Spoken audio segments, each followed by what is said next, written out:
Hello, my name is Marcus. I'm the compiler of a collection of therapy quotes entitled 1001 Windmills of the Mind.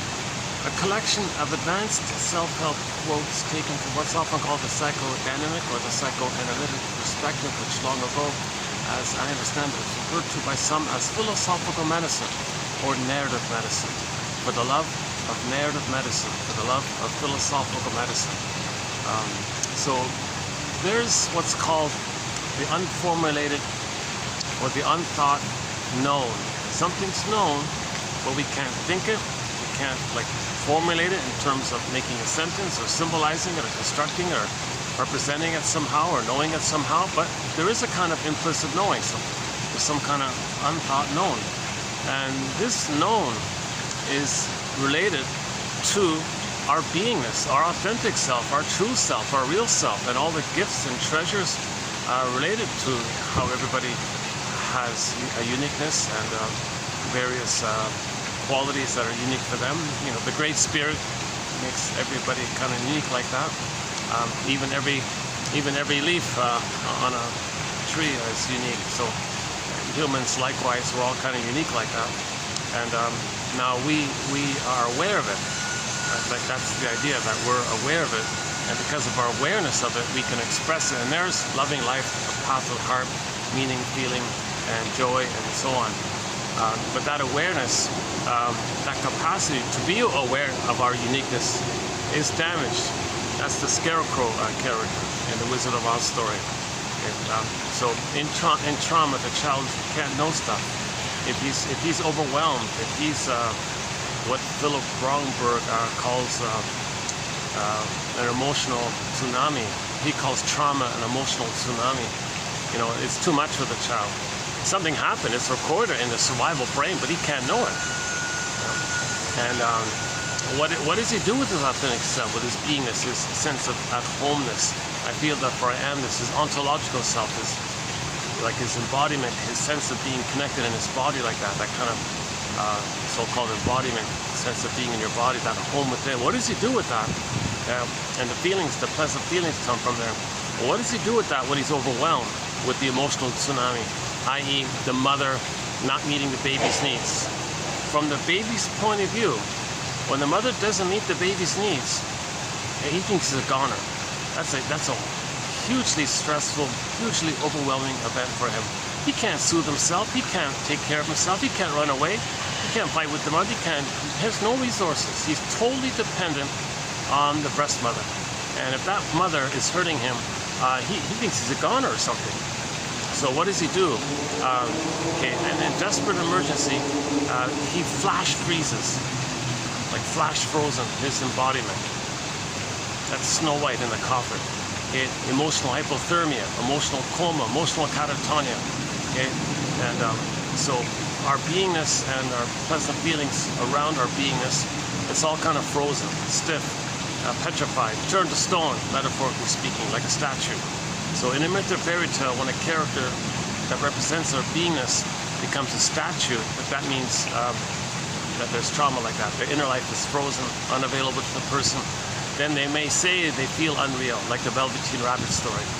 The poor rabbit kept saying, what does it mean to feel real? I want to feel real.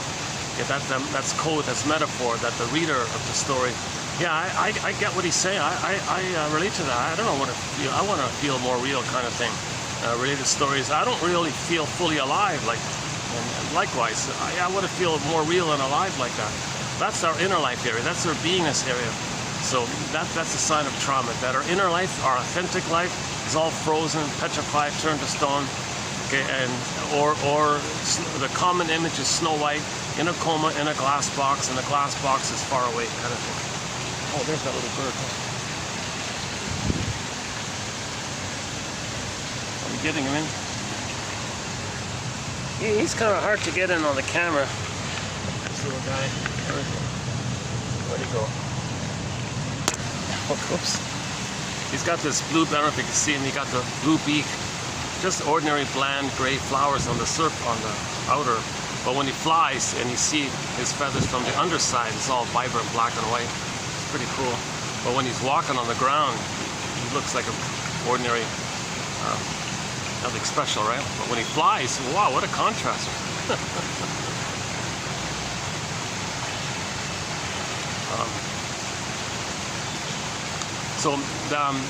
If the person's, when we say know thyself, much of our self, okay, there's basically, generally speaking, two parts of it.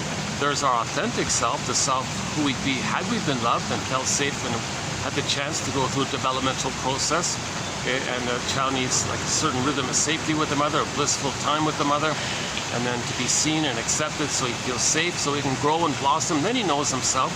Then he expresses his uniqueness, and there's loving life, a path of heart. Okay? And then if that doesn't take place, then you got the tin man looking for a heart. In other words, you can't love, you can't feel love or love at what he's doing. That's a sign of trauma. Okay? And that's related to the scarecrow not knowing what's going on. But something happened, so that's why it's all frazzled up like that. And then the scarecrow and the tin man being like that means the person's going to feel kind of disembodied like the cowardly lion. Okay, so that's soul fragmentation, right? And then Dorothy's like part of the system or part of the psyche, a metaphor for the system, nature. Always keep this in mind. There's this innate drive for healing. There's always this innate drive for healing. If you're ever feeling discouraged, like I was in the past two videos, okay, whoa, okay, there's an innate drive for healing. Don't get discouraged. There's this innate drive for healing. That might be part of this innate drive for healing.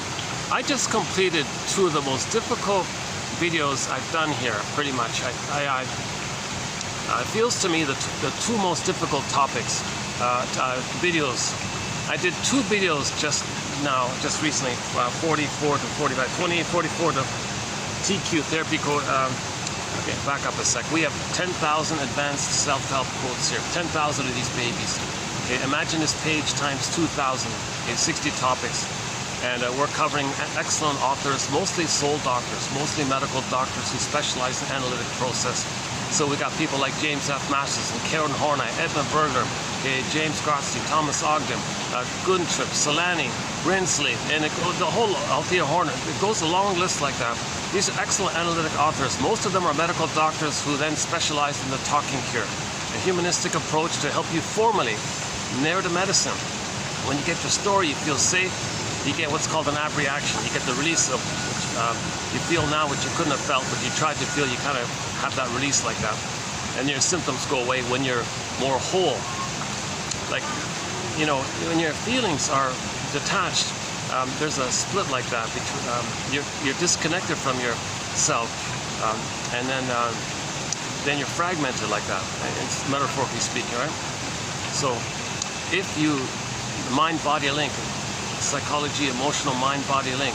So if you heal this issue of what happened, why did the mother betray the baby, forgive her, understand her, and you start to accept your authentic self more and more, then you're considered more whole, more healed. When you're more healed, the psychosomatic symptoms sort themselves out and your symptoms go away. So the talking cure is towards that end, to make you more aligned. That's Dorothy trying to line up the three, okay, the mind, heart, body, scarecrow, tin man, lion, right? Trying to line it up like that. We don't want those three characters fragmented, lost in different places.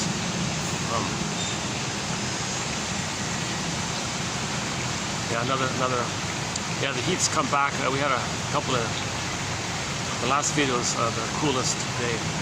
Sorry, you know, yeah, so, but I came across a book by an anthropologist, a PhD professor, cultural anthropologist.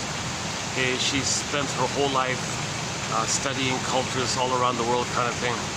And now she's kind of retired or something and wrote her first book, which is quite a bit of a hit, it seems.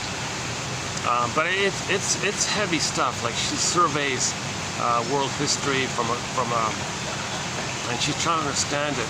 So she has an odd blend. She has an odd blend of confusion and practicality, and her book reflects that, I think. So I thought, well, let's put some of the confusion, let's clarify some of it. Let's put her book on the couch, so to speak. So I'm not going to review those two videos because I felt kind of overwhelmed, a little sad myself reading her book. I didn't even read. I only read like a third of it or something, barely a third of it. So I just did as far as I could. And when she gets into all these, science fiction conspiracy theories and, aliens, and when she gets into that area, oh, you're really losing me there. So she's somehow managed to blend, scholarly, intellectual, professor-like knowledge and articulate with these bizarre B-grade science fiction horror kind of stories like this with aliens and blending it all in. And what's going on here? So one of the points was, well, first of all, anytime you hear the word alien, that's code or metaphor or a message that there's trauma. The baby's world is between the baby and the mother. That's his whole world. If there's some kind of trauma taking place, that's out of the world. That's out of his world. He creates an image in his mind based on his feelings, based on the mother, and it's widely exaggerated, and he may have an image of an alien now or something. So in other words, trauma is alien for a baby. No baby is out of the baby's world to be traumatized by his mother. He expects the mother to love him. He expects the mother to be there for him. He has innate expectation to be nursed and held and soothed and comforted and seen and accepted. Anything. If the mother hurts him, it's like some kind of alien thing for him.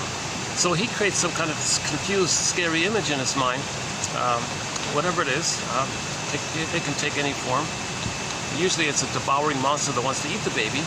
Okay, and like the Cyclops in Odyssey, or the Boar Queen in Wipe Out King Balaam, or the Witch and Hansel and Gretel. It could take a variety of forms. And then later on, he's interested in these kind of things. Well, that's an attempt to know there's trauma. So anybody who talks about aliens, they're trying to say, they themselves who are talking about aliens, they themselves are having this unconscious attempt to know that there's trauma.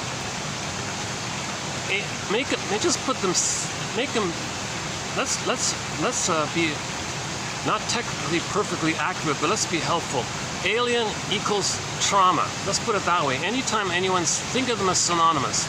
Oh yeah, I believe in aliens. Okay, well, you're trying to say you felt traumatized, and you don't have the words for it, you don't have to describe it, you don't remember it, but you're uncannily drawn to this idea, this strange, frightening outer world thing. Yeah, what is that? I don't know. I relate to it somehow. Yeah, there's some truth to it. I believe that. Well, you believe it emotionally. You believe it metaphorically. Okay, you believe it like that. And the way a child is trying to, it's kind of similar to how a child doesn't have words for something, and he may say something that's not technically right, but it's emotionally right. It's a similar idea. Right?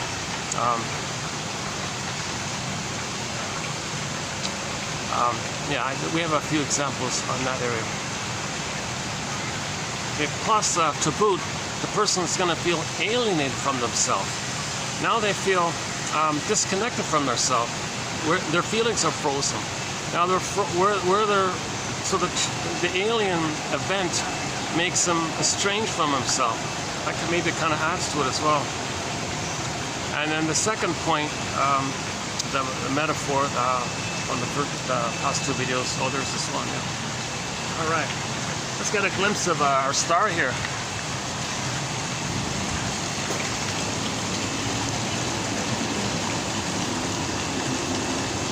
He's gonna jump up and try to grab the phone.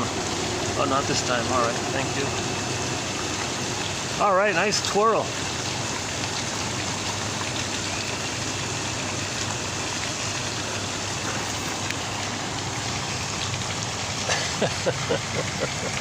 Oh, there he is.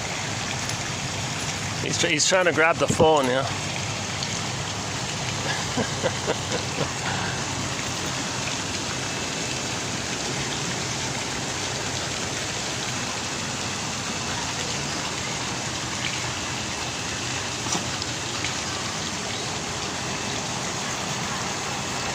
He's a bit of a celeb. A lot of people come take his photo. He's a bit of a celebrity here.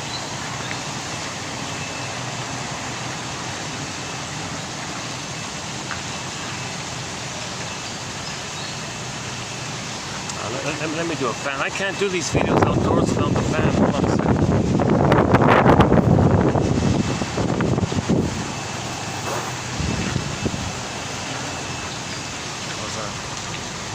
I gotta angle the fan so I get a breeze, but not interrupt the phone.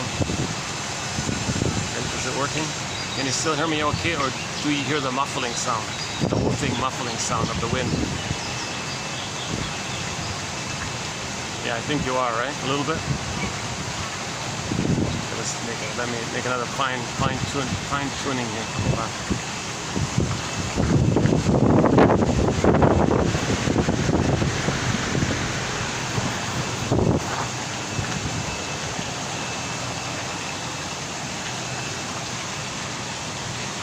Okay, that should be okay, right? Okay, and then the other interpretation. So I'm not a shrink, a professor, keep that in mind. I don't have a master's degree. I haven't been analyzed, so you'll see my anxiety. I'm trying to learn this perspective for myself, kind of thing. So the give back is at the quotes posted below. If you click the mourning for each video, you'll get on average 10 quotes, 1,000 videos, 10 quotes, 10,000 here, with the hope that 1 out of 10 will be of help.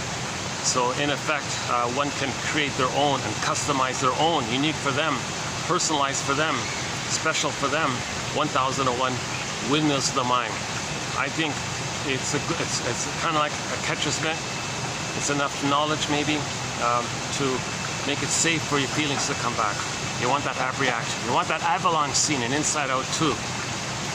Towards the end of the film, you had the return of Joey and Sad and the gang. Joey and company all came back.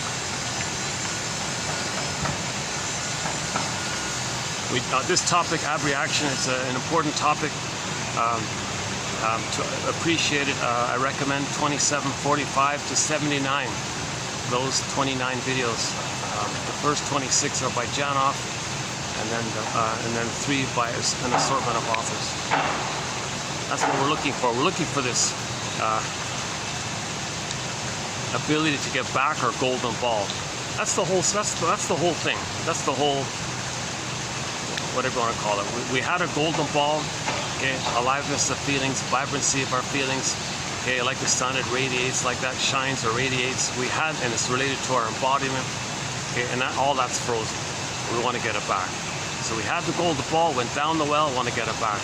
So in the Disney film Inside Out 2, which just came out in June of 2024, about 2 weeks ago from when I'm posting this, filming this, you saw a scene in there where Joy and Sadness went to the back of the mind, the unconscious, and then there was this whole rush of old repressed, denied feelings, and now you're accepting it to your consciousness. Then she had a more balanced perspective about herself called the golden mean, temperance, the middle way, the embracing the psychosynthesis of the opposites, and getting that ability to have that three-dimensionality, that there's two sides to a story, and to hold that kind of thing, and you feel more enriched when you can do the two rather than splitting either or.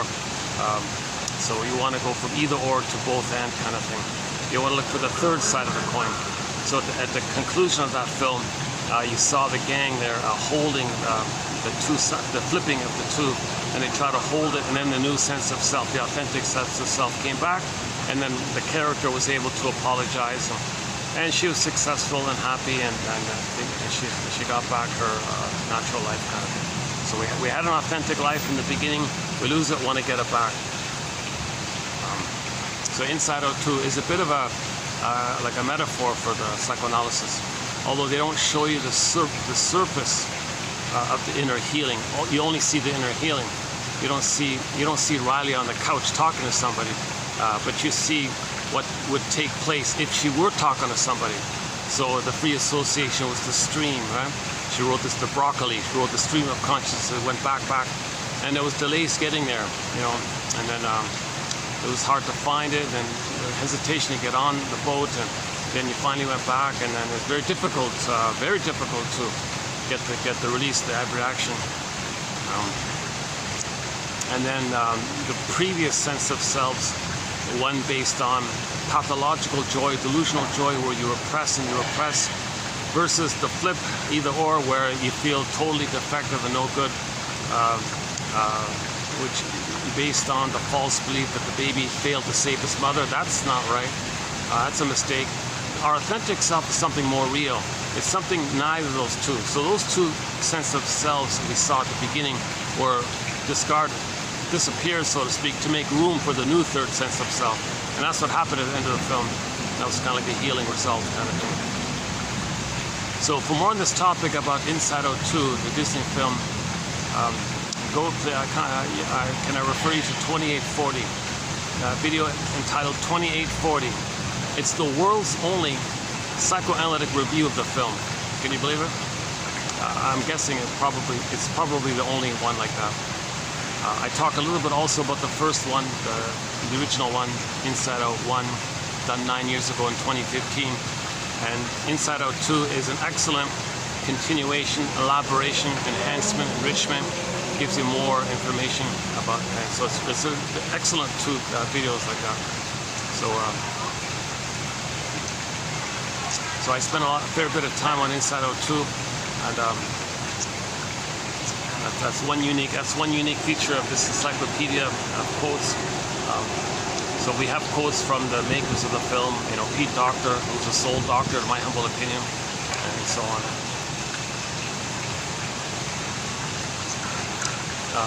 So back to this, what's her name, Ray Trott. So what I'm doing here in this video, I'm like tying a little bow. I want to tie a little bow to that mess of the past two videos. So the past two videos was a 7-hour emotional processing on my end to try to grapple with her very dramatic, and she swept me away a little bit with her slight. See, I think she's projecting, looking for an outlet for her shame, her grief, and her anger, and all that. She's older, living alone, maybe living alone or something. So maybe she's looking for an outlet to covertly express her anger and her hate, and you know, so she has this kind of gloomy, this kind of sci-fi scenario kind of thing. So I thought, what's going on here? You're a professor, and parts of your book are good. Some of it is helpful. Well, what's going on like this? So I kind of try to wade through it a bit. So I won't do it here. So we talk about the plunder system and the pillage, and the religion being a tool or an adjunct to pillage and plunder, and some of the tricks that are used. And then she says, well, these tricks being used, there's an energy. Let's personify this energy. Let's make a personification of the energy behind the tricks. Let's call this, she would call it one of these frightening characters, Mr. Lucifer, Mr. Devil, Mr. Satan. And that's kind of, and you can think of that character as kind of driving, running things. It's kind of too, it's a little misleading. It's a little inaccurate to kind of lead people with that kind of imagery. It's not, there's no literal character like that. It's a thing called personification. We make metaphors as a convenience to talk about something that we don't know. So the baby wants to live, right? He wants to be loved so he can live. If the mother robs it, okay, then the baby felt like his L-I-V-E. It got taken away. He identifies with the aggressor and takes away other people's L-I-V-E. Then you got the reverse of L-I-V-E-E-V-I-L. Then the person is acting in a very negative way. Okay, spite, bitter, vindictiveness, greed, envy, manipulation, short selling the planet for quick buck. Okay, cheating people with PR, advertising, all these vicious. Don't care. That's kind of harmful to others, right? Because they're repeating how the mother didn't allow them as a baby to L-I-V-E. Okay, when trauma, the baby identifies with the aggressor and then repeats onto others what the mother did to them. So the earth and people are them as a baby, and they take it away from them the way the mother took it away from them. At the same time, they're angry at the mother. So the proxy who first played them as a baby is now seen as the mother who hurt them. Then they play themselves, angrily trying to control their mother. So what's this energy behind this? What's this energy? What do we describe this energy? So the jargon is identification with the aggressor. Identification with the aggressor. So the baby can't be himself. He finds proxies to play him. He'll be the shaming mother and take away that other person's chance to live and love and all that. Because that's what had happened to him.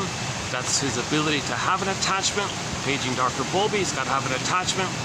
Okay, and then repetition compulsion, when there's trauma, we repeat again and again, like Sisyphus. The brain is timeless. That part of the brain doesn't know time, and trauma takes place in that time when there's no time, and you're repeating something when there's no time. So all time is that time. So you spend your whole life doing that negative thing, repeating what your mother did to you, because that's your connection to the mother, because you've become her.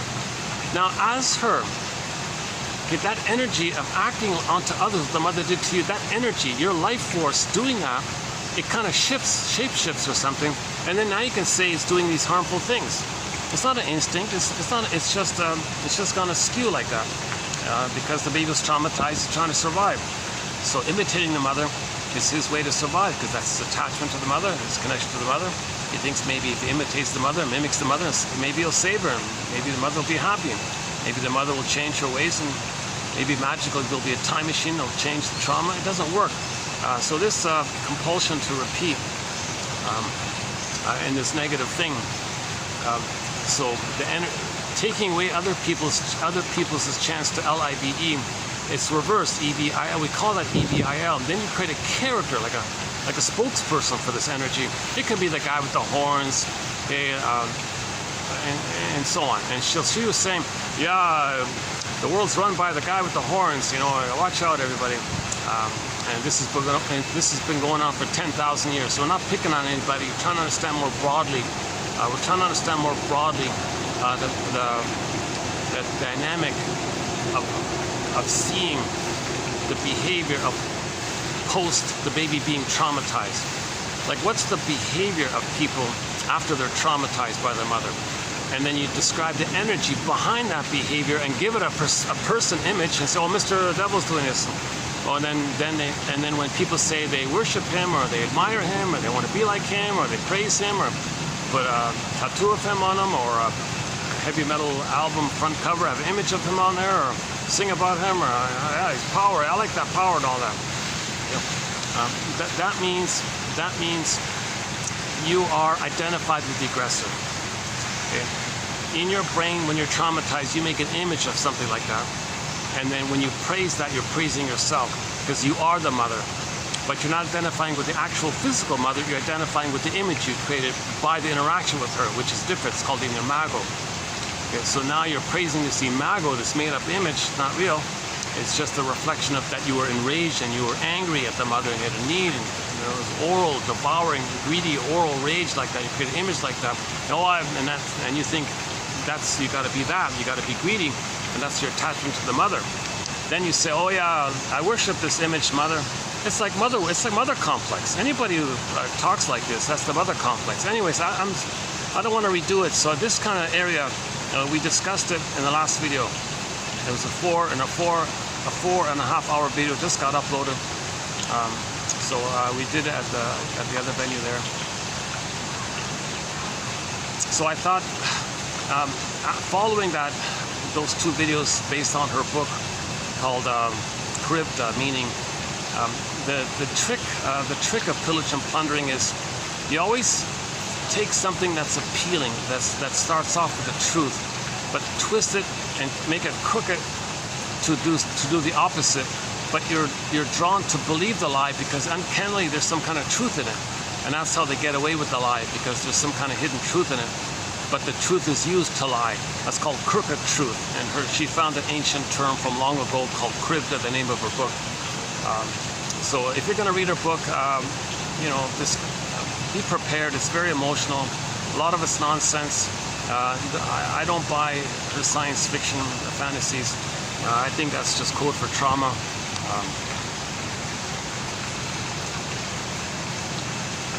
So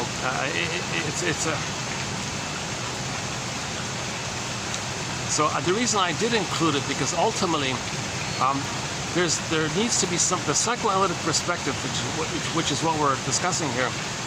Okay, takes the premise that myths and fairy tales, okay, and most religious stories, okay, disclaimer here, when we mention religious stories or religion, it's only in the context of when religion and religious stories are being used as an adjunct or a tool or part of the pillage and the plunder. So from 10,000 years ago, we went from global village to global pillage, and then babies are traumatized, And the storytellers gave us stories about our inner life. Okay? The baby's brain is pictorial, it's imaginal, exaggerated. Alice in Wonderland, all of mirrors, house of mirrors, shape-shifting, morphing, flipping, no time, this can be that, up is down, left is right, like Alice says, like the cat says, it's mad in there. This whole wild, topsy-turvy kind of thing like that. And storytellers are creating stories to reflect our trauma, to reflect our inner life. So we're actually trying to heal by giving us validation of our trauma, because we can uncannily, oh yeah, there's something about these stories. I don't know what it is, right? So when we were traumatized, we're trying to heal. The storytellers and the shrinks and the poets and the Goethes and the Ibsens and ancient philosophers and so on, they're like our soul doctors, like Pete doctors, the soul doctor, trying to make us aware. Because if you're aware, you get narrative medicine. You go, aha! You know, you feel safe to get back your feelings, to get back the abreaction, the return of your feelings. I got a group again. Sometimes I got lucky, there's no group in front of me. Sometimes a group just settles in sort of in front of me, but should be okay. Let me get used to it. Hold on a second.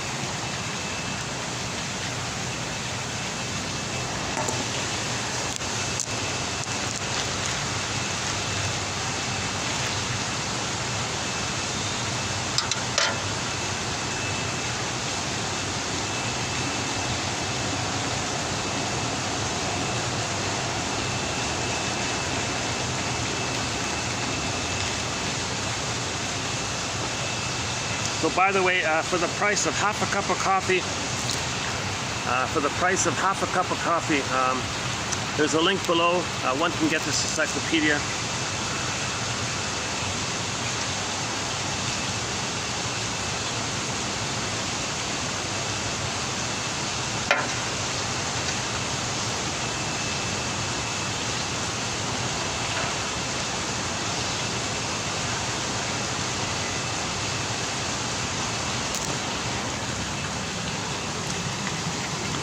I'm a little distracted by over here. You might not hear, but I can kind of hear the group discussion just in front of me.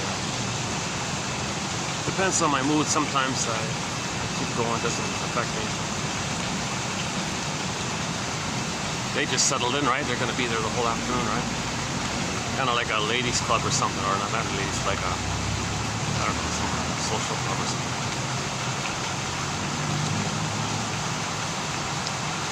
Problem is, this is the only spot where I can get the fan, you know. I can't do this without the fan.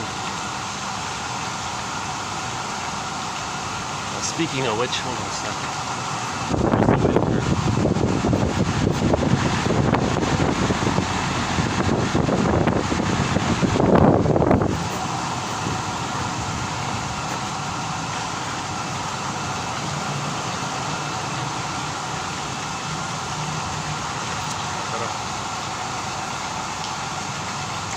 Actually, yesterday's venue worked out okay.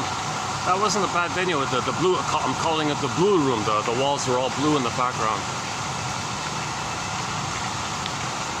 Yeah, the blue room was not bad. Yeah. Okay, let's get back on track. So we'll be doing these quotes here today.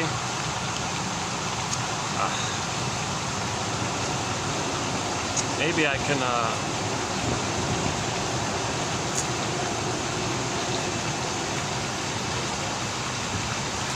Let's see if maybe I can find a breezy spot. Maybe I can do it there.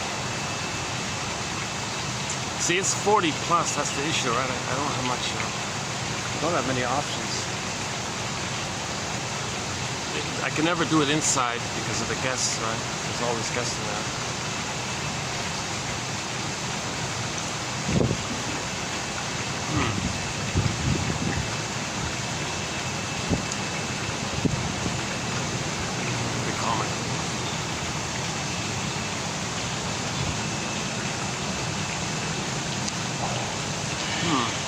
Yeah, hold on a sec. Let me try. Okay, let's try something.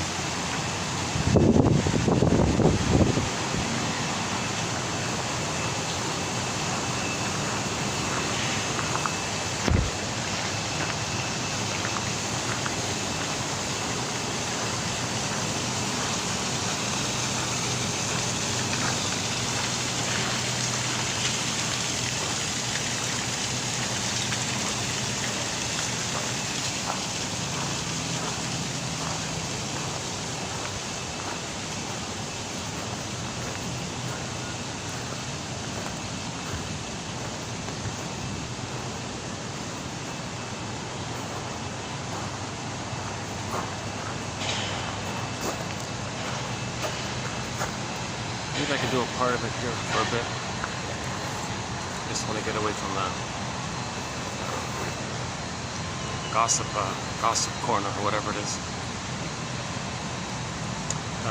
Yeah, I'm not in on this one. Maybe I feel left out or something.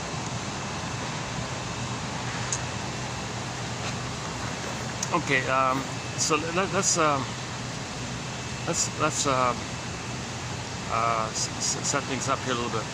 So just a little context here. So the past two videos were the two of the most emotionally draining topic, because I don't talk about current events. I don't talk about the outer details of how the pillaging and the plundering is taking place, and I don't really get into that kind of area. But she's very caught up in this area, so I had to kind of include a little bit of it.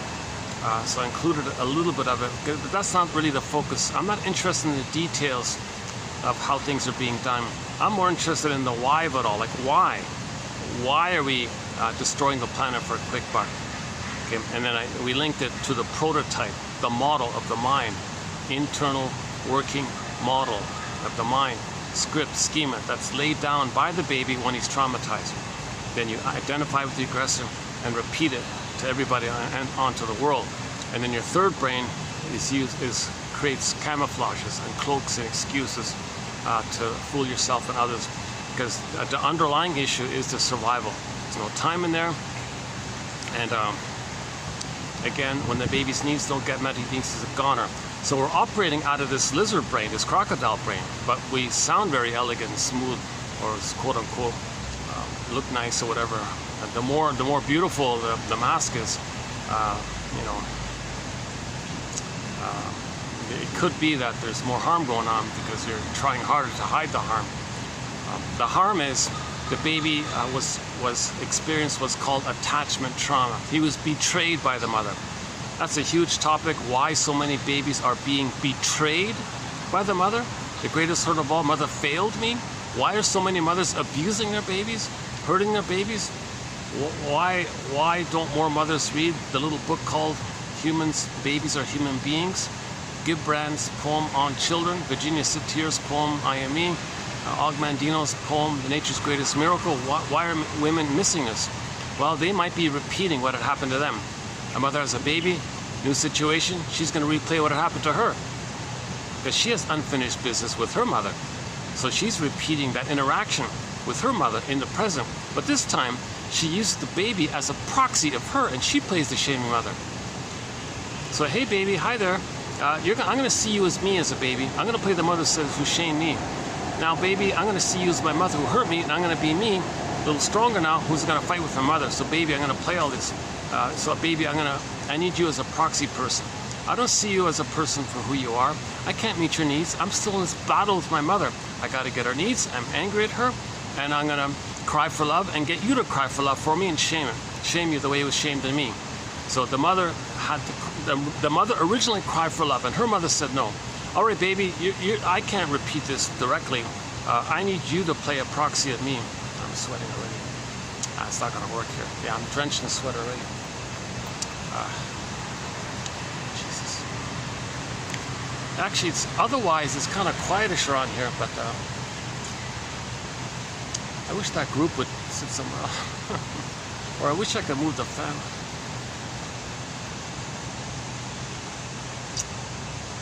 He said the cord, yeah, the fan doesn't. I had this issue before. That's really the only spot where I can get the fan, over there in the corner. Or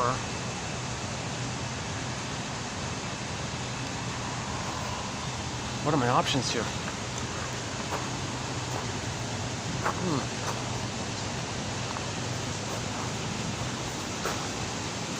Well, let's just try again. Let's see if I can do it. All right.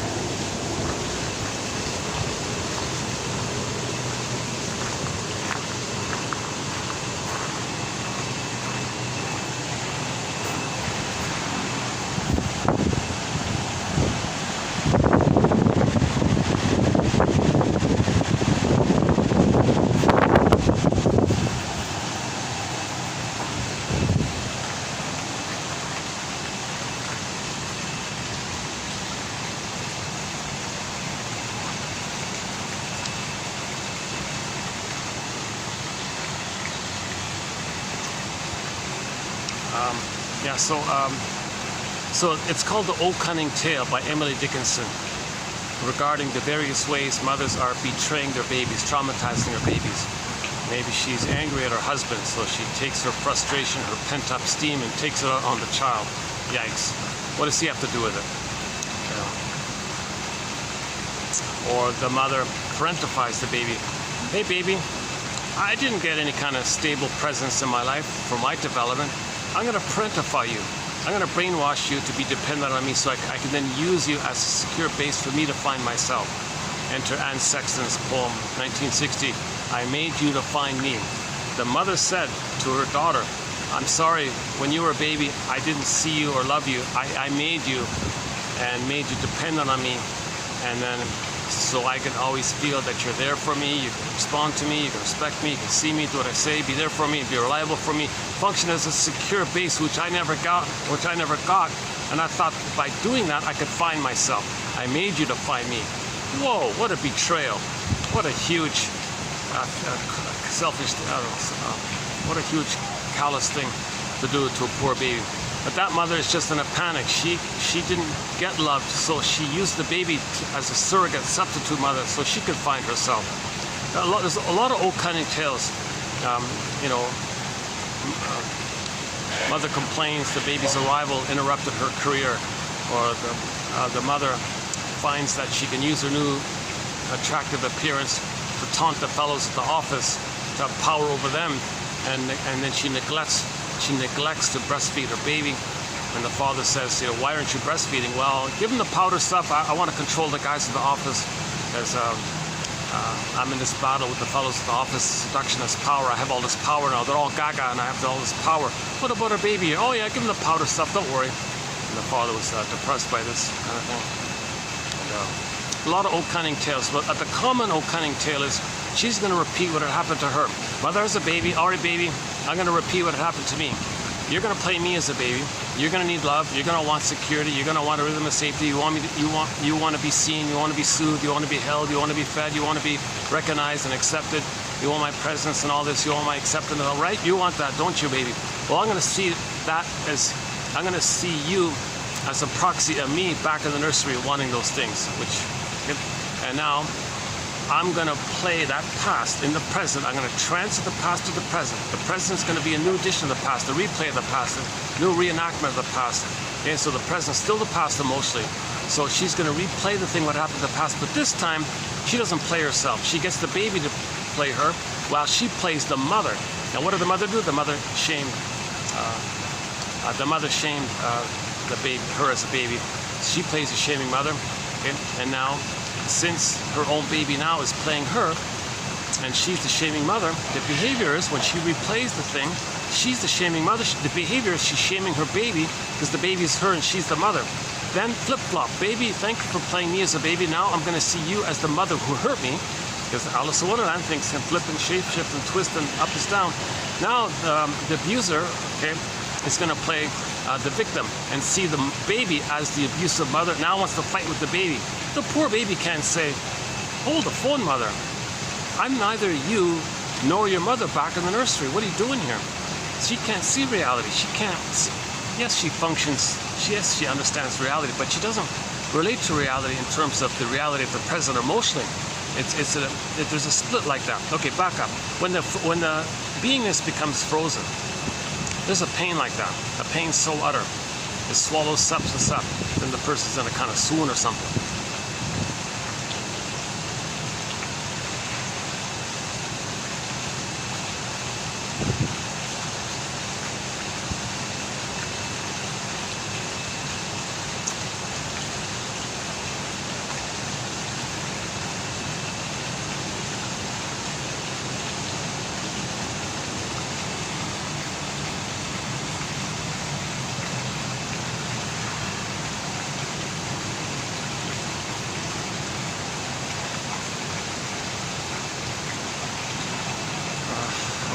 Was I speaking a little angrily just now? Because I feel like a couple of members of that group darted off or something. Maybe they heard me.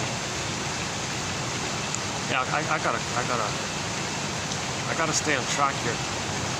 my disclaimer once again, you'll see my anxiety, you'll see my many imperfections, my limitations here. I haven't been analyzed, I didn't do the therapy process, I never studied psychology. Even Potsy studied psychology in Happy Days. So in the next video, we'll have a quote from the Happy Days sitcom. To my surprise, Potsy said psychologically, well, the scriptwriter gave it to Potsy. It didn't make sense for him to say such a thing. He's always been such an absent-minded, mindless, buffoon kind of character. A boring, annoying little character kind of thing.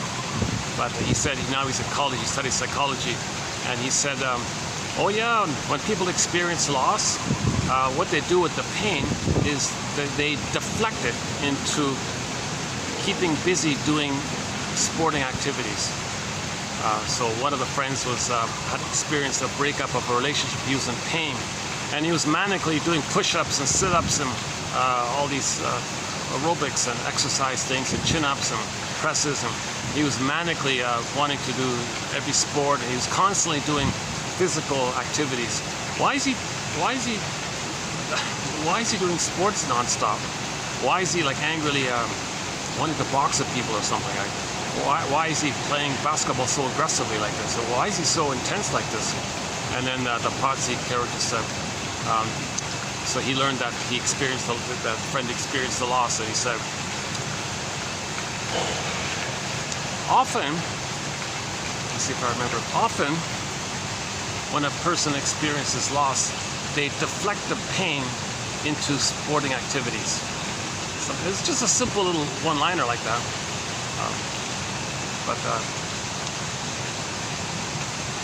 The better one recently discussed is from the Harrison Ford. Young Harrison Ford played a young guy in season 1, episode 9 of an old, lame, very lame, silly, lame, kind of nonsensical. I don't know how to describe it. TV show called Love American Style. I only saw a few episodes. Really, you got to be kidding! This is pretty useless or something. I don't know. But there was one episode that caught me by surprise. There was one episode that's an exception. Season 1, episode 9, with Carl Betts and then the Harrison Ford guy. That's an excellent episode. There's 2 excellent psychological clips in there, and we discussed it recently, yesterday, in the last video. So you'll find it there, or look it up online. Actually, somebody edited out that key scene. If you type in Harrison Ford Love American Style, you'll see that 10-minute clip or something like that. That's a great one. That's a great one. And the other guy in that episode, Carl Betts, is the legal lawyer in a show called Judge for the Defense. Excellent show from the early 70s, starring Carl Betts, and he plays in that as well. And from that Judge for the Defense legal show, which is very psychoanalytically minded, we have some quotes from that show as well. Rule 66, excellent source for psychologically minded TV show and film quotes. Rule 66. Go to TQ2599, and so on. The Fugitive, and Happy Days now, and we have like a sprinkling of odd little psychologically minded quotes from shows and films as I can find them, and you won't find them anywhere else. Like, no one ever posted. Some of these clips are just surfacing now, kind of thing. Like even the classic Route 66, no one published those quotes. I wrote it up by hand, kind of thing. So you'll only find it here. Another excellent, unique feature of 1001 Windmills of the Mind. A lot of material you won't find. You'll only find it here. Edmund Burger, one of the greatest shrinks of all time. Nobody quotes him. They kind of blacklisted him, I think, after he wrote his book called Psychoanalysis and the Writer. And my theory is, well, maybe she's partly right. This very hot woman, that he was not criticizing, but he was pointing out this issue of the people at Madison Avenue. Because now things are starting to, now things make more sense. A lot of shrinks, quote unquote, sold out and went to the Madison Avenue doing the propaganda, PR, advertising like this. And who's going to analyze these people? They all flocked to Burglar. And then he kind of wrote, he never said anybody's name. you never ever know who the shrinks are talking about. Every name is a made-up name or a composite name for different people. You never ever know. But I don't know, maybe somebody read his book and thought he's talking about me, and they banned him or something. So, because he's like the top shrink back in the 50s, and they all flocked to him. And suddenly, shrink schools don't even mention his name, kind of thing. But he's the #1 most prolific author of psychoanalysis. I kind of think he helped make psychoanalysis popular, in the West or whatever. He wrote mainly in the 40s and 50s, 24 books, 300 papers.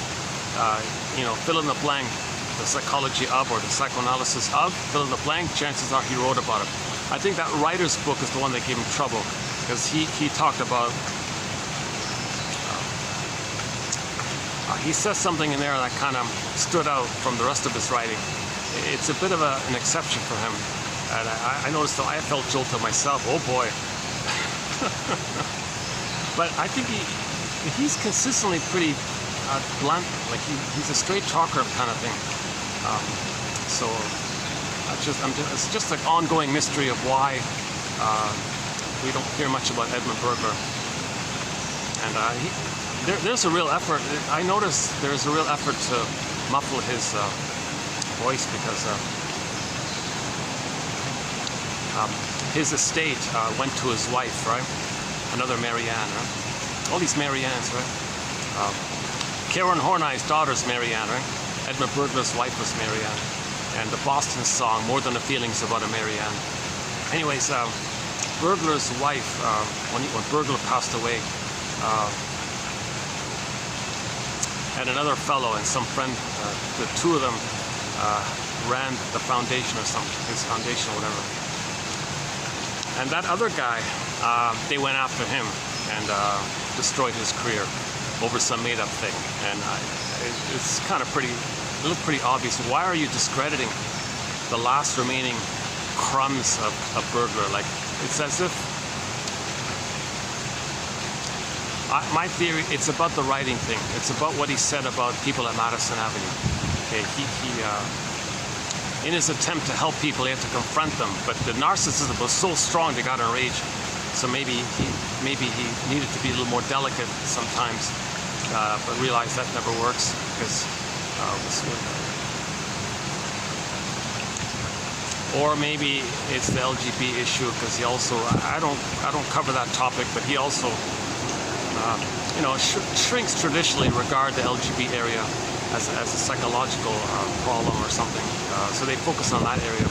So he also talks about that kind of thing. So I thought, is it that? That was back in the 40s and 50s. So but luckily, his books have recently been digitized. So not all, but most of his books are available online. They're older books, right?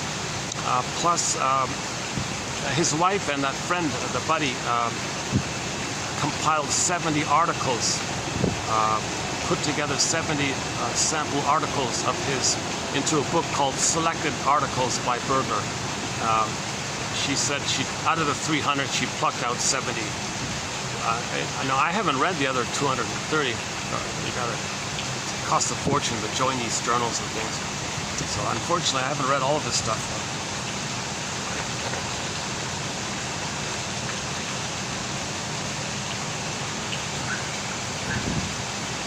Why did I go off? Yeah, I was talking about the benefits of 1001 Windmills of the Mind.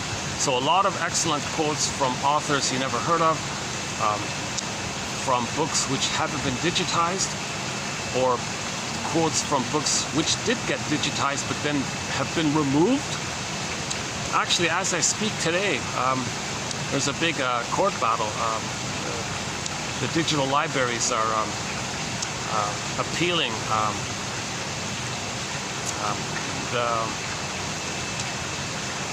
a lot of books are being withdrawn and removed. Now you can't get them online. And I feel very sad. Someone said there's like a massive book burning going. Libraries are being burned down. Like this, it's a serious, disturbing phenomena. Like I noticed to myself, I would look for Masterson. One of our mentors, Masterson. they're all gone, removed, withdrawn.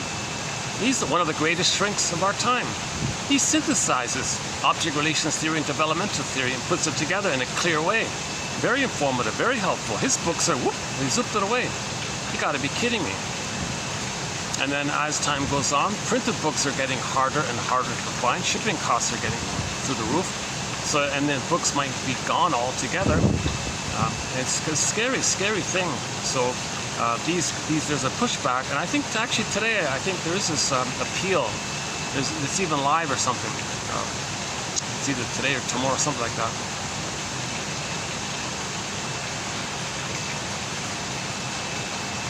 So like if we use if we use this professor's, she would argue, yeah, that's Mr. Lucifer at work, right? Make people dumb, because if people are dumb, they don't know themselves. If people don't know themselves, they don't know what's going on outwardly. If people don't know what's going on outwardly, then they're easily more controlled. Then it's easier for them to control the rest, right? So you don't want people to have inner knowledge, because if people have inner knowledge, then they'll have outer knowledge, inside out, as above, so below. Okay? And if people have knowledge inwardly, then they'll have empathy and feelings, and then they'll understand others. So number one, they'll have feelings, so you can't make them do bad things. Number two, they'll be more resistant to believing lies. So the idea is, don't make people aware of themselves. Don't get people in touch with their feelings. And she was saying it's all this Luciferian agenda. You take your baby to the hospital and they traumatize your baby to make them callous inside. Emotional coma, Snow White issue, right? So she thinks it's kind of like, but she concretizes it. She doesn't, she's missing something. It's not a set thing. There's no fixed thing like that. It's just a way to describe the summed up effect of a lot of people being traumatized, and maybe the more traumatized ones have more energy in the survival brain, so they're more aggressive in repeating what had happened to them because they're trying to survive. So that's why you have like maybe 20% wealthy and 80% poor or whatever. Okay, I'm not going to go there. That's a 7.5-hour video, 25 part 3 of 3. We do a thing called the 48 symptoms of Homo Traumacus. That's a huge topic about the transition from global village to global pillage. Huge topic. And we talk about short selling and plundering and pillaging. And her book, and actually the last 2 videos is a little bit in that area as well. So the issue was, she thinks evil's running things, right? We'll hold the phone here. Yikes, all that means, thanks to Von Franz, Marie Louise Von, I think I got it from her. It just means it's the energy identifies with the aggressor, turns around, kind of like L-I-V-E, turns around, E-V-I-L. That's all it is. The child couldn't feel safe to live. He identifies with the robber. The mother's a robber baron, right? Then he identifies with the robber baron and becomes a robber baron. The mother was she short-sold the baby's soul, plundered the baby's soul. Yeah, the mother was like that. They become like the mother, and due to repetition compulsion, they do it their whole lives. Okay, so they see innocence outwardly in people and places, rob it the way the mother robbed them.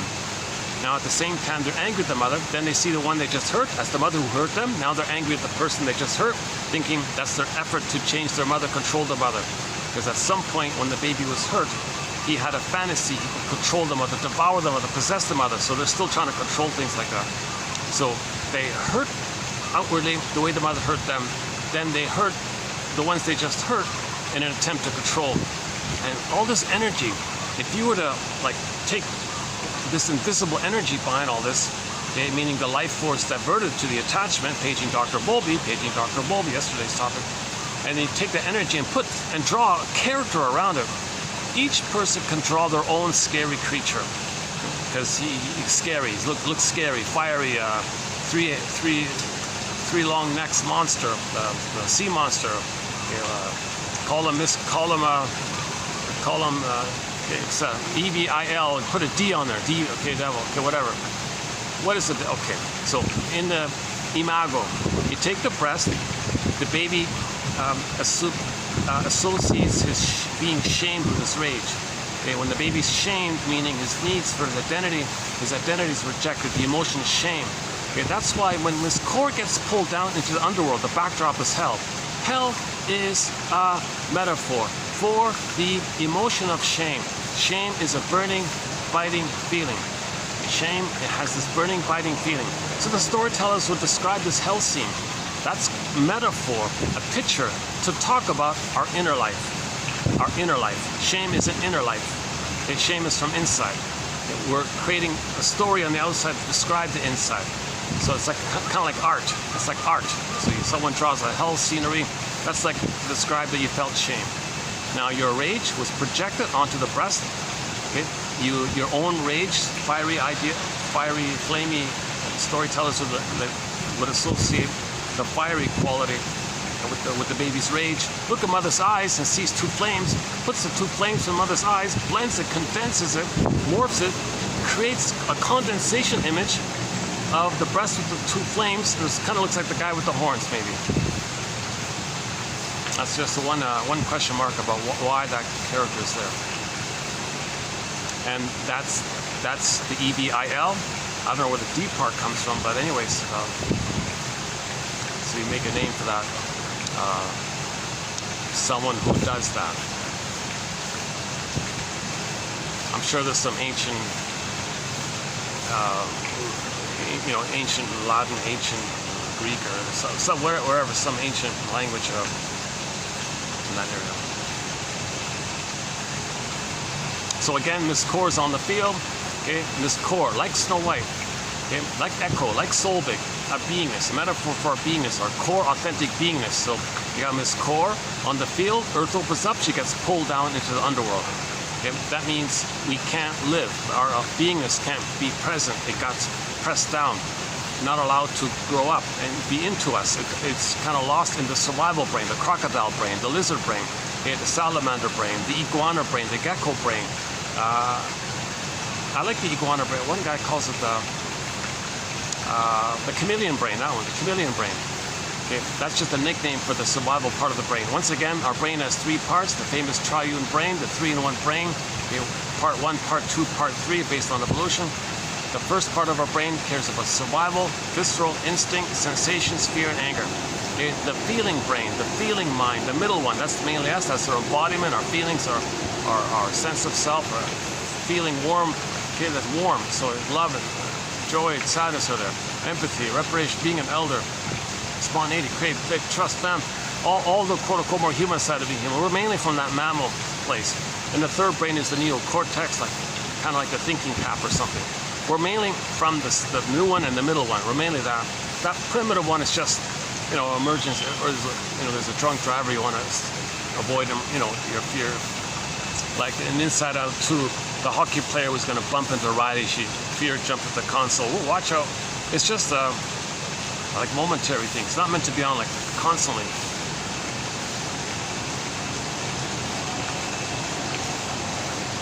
Okay, so the 3-in-1 brain. So the trauma, the recording of the trauma goes into that survival brain, goes into that iguana brain.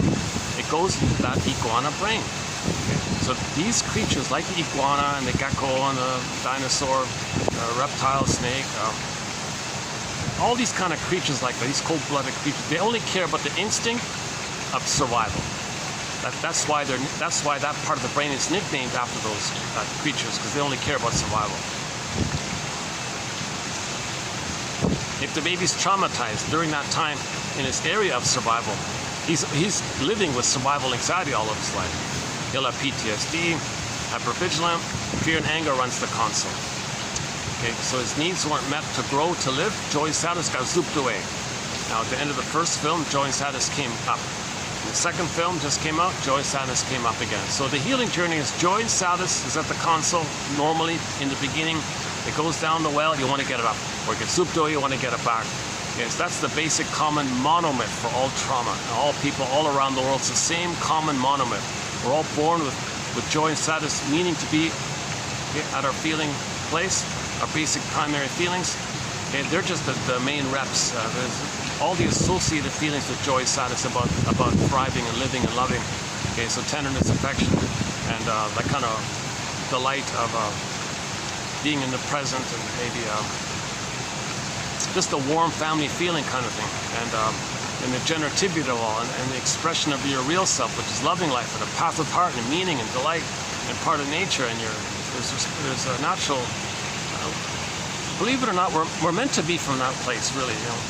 But too many babies are being traumatized, so that's why you see so many people with survival slogans and angry slogans and jungle slogans, and my greedy, your greed, and so much envy and greed and short selling and plundering and pillaging and excuses and lies to cover it all. This is all part of the survival strategy. Babies are not meant to be traumatized. Babies are meant to be held and safe and feel warm, go through the developmental process till the age of 3, or at least get them past 18 months. At the very least, get them past 18 months. 18 months is when the infantile megalomania dissolves away, okay, post 18 months. If they're traumatized between 18 months and 36 months, they might be a little childlike, not too successful in life maybe, but they're not hurting others. But trauma prior to 18 months, okay, they find proxies to play them, shame them the way the mother shamed them, and see the ones they just shamed as the mother who hurt them. Now they want to fight with the ones they just hurt.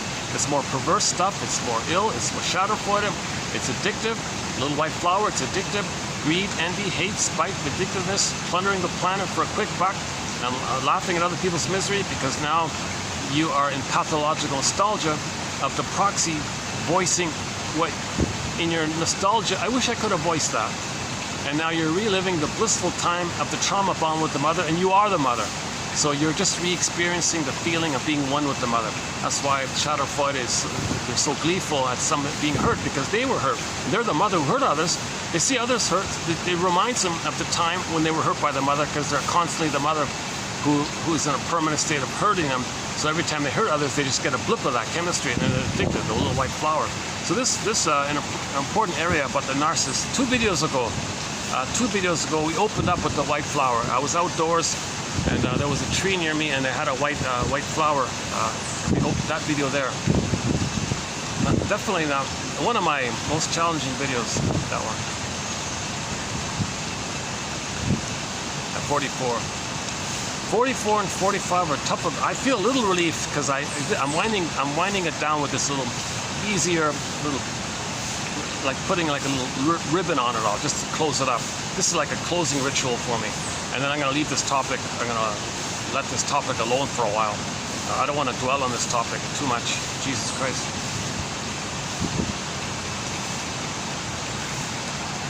Okay. Let's check the battery. Hold on a second. Always got to watch out for the 409. Oh my God. Yeah, I got a late start here. Yeah. That's too bad. I got a late start. Yeah. I've only got about an hour and a half, right? Yeah, that's okay. We can finish this in an hour and a half. Yeah, this will be a shorter video. Yeah, that's okay. Luckily, I'm getting the breeze. I'm getting the... Uh-oh, the fan. Are you hearing me okay? Maybe you're getting the occasional woofing sound. I need that little bit of breeze from the fan, but at the same time it gets on the floor. Right?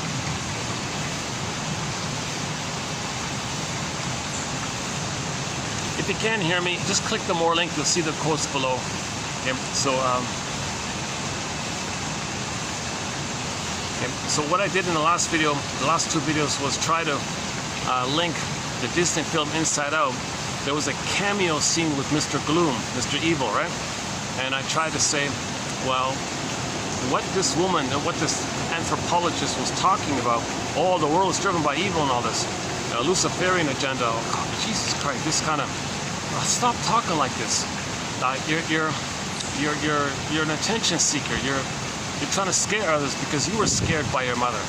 You're trying to say that you felt scared by the mother. You're trying to scare others. So I think maybe that's why she's not a professor. She's living in the village somewhere. Maybe they fired her or something. I don't know. She's a little irresponsible as a professor to kind of... You can talk like that on the condition you give an interpretation for it. If you don't give an interpretation for it, then her book is almost in the category of just scaring people. And so that's not too helpful, right? So in the Disney film Inside Out 2, we got a little cameo scene with Mr. Gloom, Mr. Evil. He didn't come out yet, just a little snippet like that. That means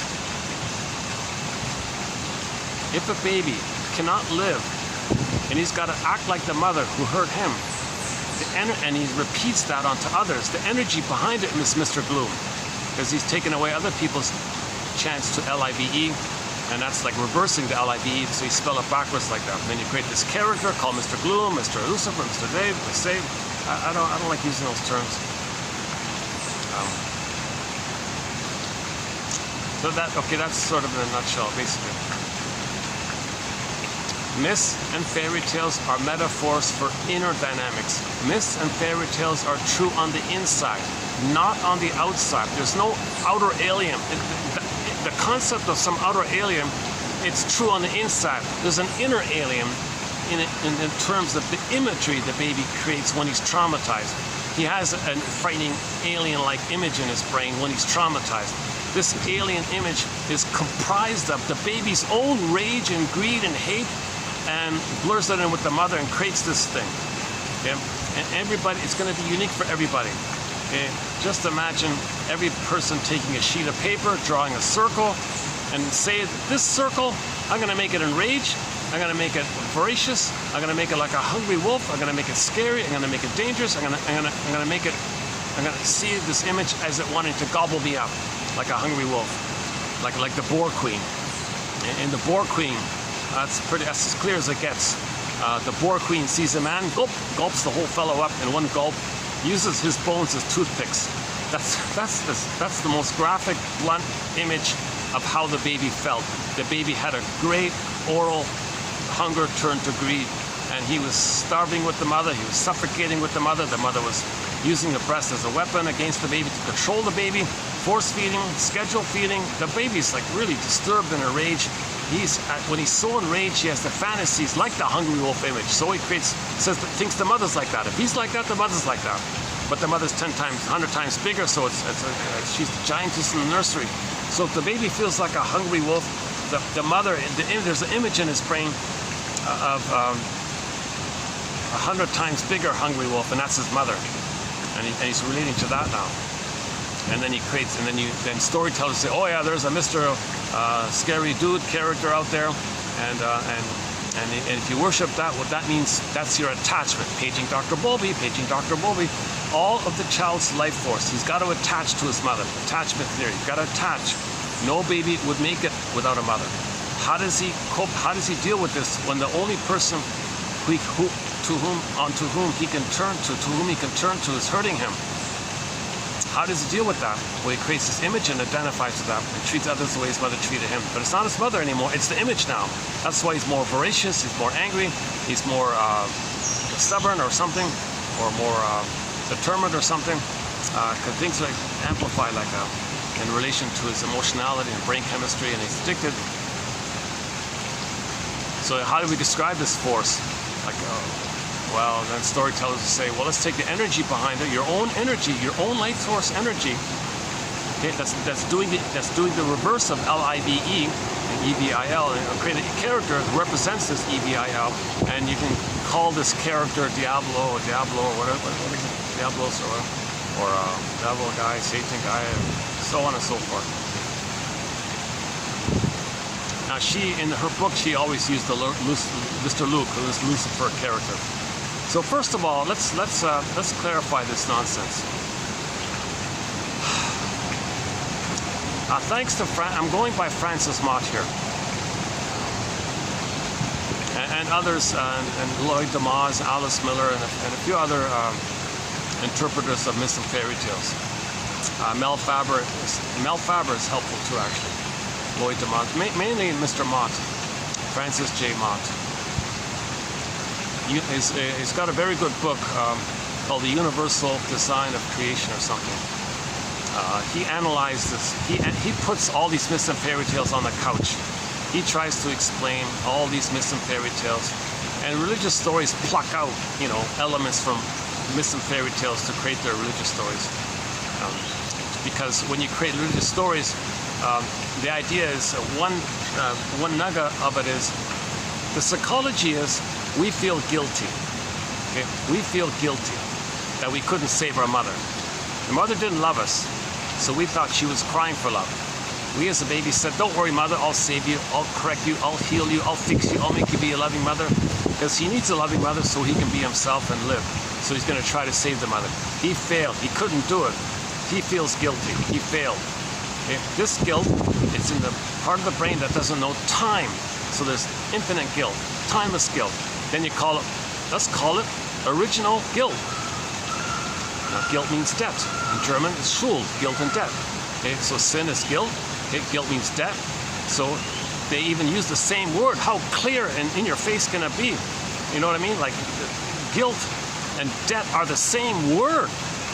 So the reason the religious gambit side, oh yeah, you're all guilty, original guilt. Yeah, sin, guilt, same, right? Then that's used, okay, then you're all in debt now. You're all going to be literally in debt because you're guilty.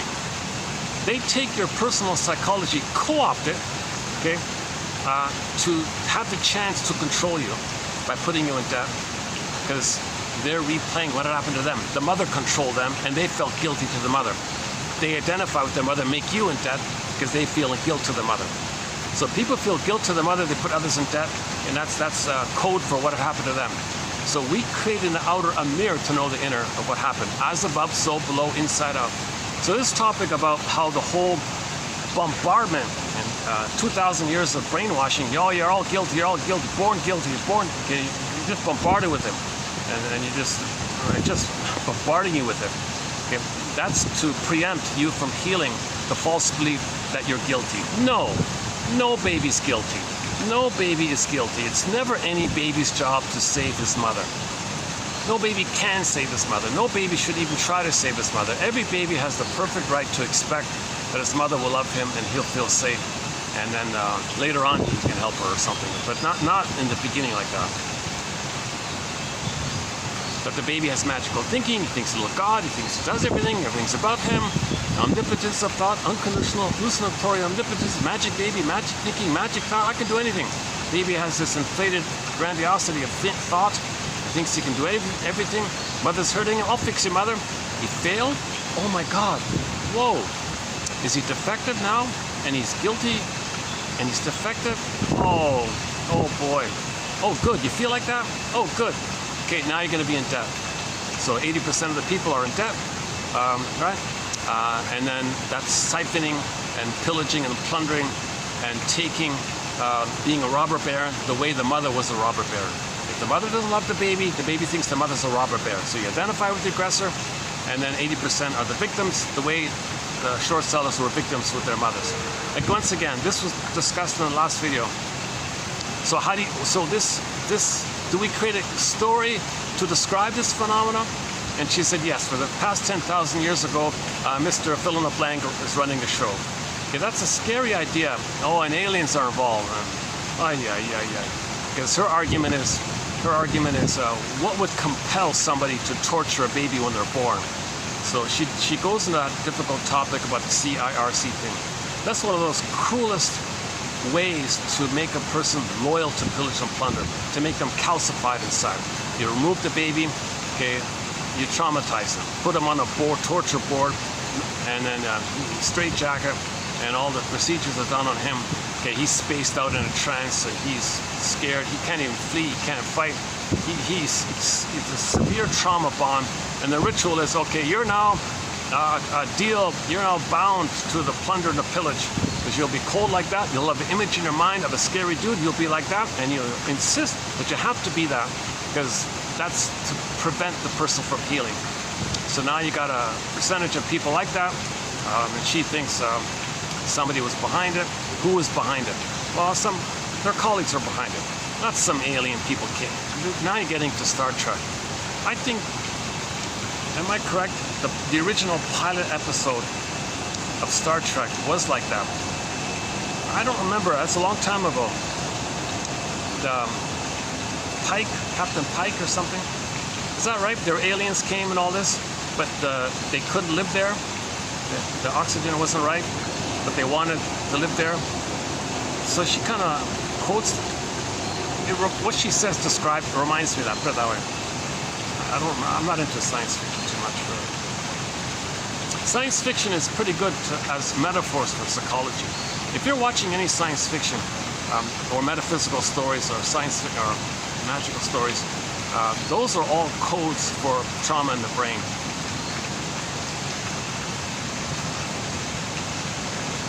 Pretty much, right? So let's begin with Mr. Mott here in today's batch. So he provides a key quote here. Let's lighten things up here. You know, it's funny. I'm starting to tap into that feeling I had yesterday. This gloomy feeling that she gave me when I read her book. I don't want to go back to that gloomy feeling. I gotta.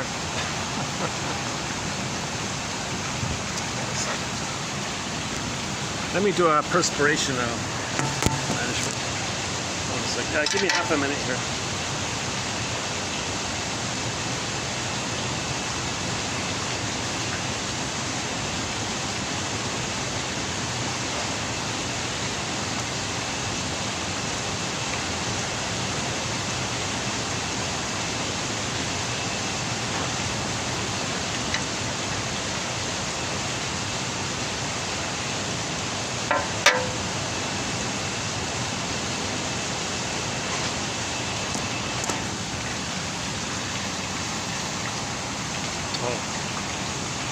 Got another group here beside me there.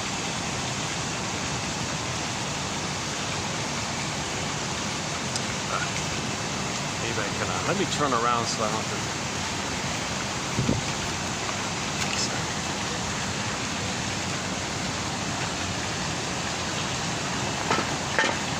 to... We're going to have our first tattoo quote, by the way. Still there? We're going to have our first quote on tattoos in this video here. So stay tuned. Our very first, can you believe it? It's such a ubiquitous, it's all over the place. Why don't we have any quotes on it? Is that okay? Yeah. I want to change the fan. Hold on a second.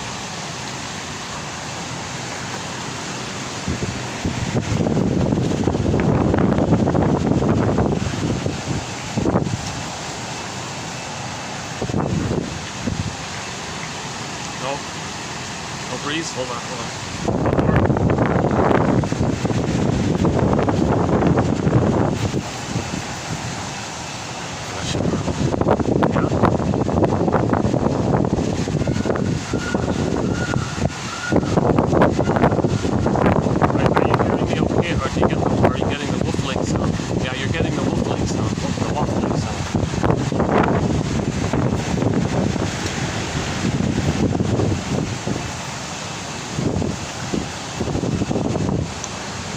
Imagine Robert Bly jokes the baby's in ecstasy in the uterus.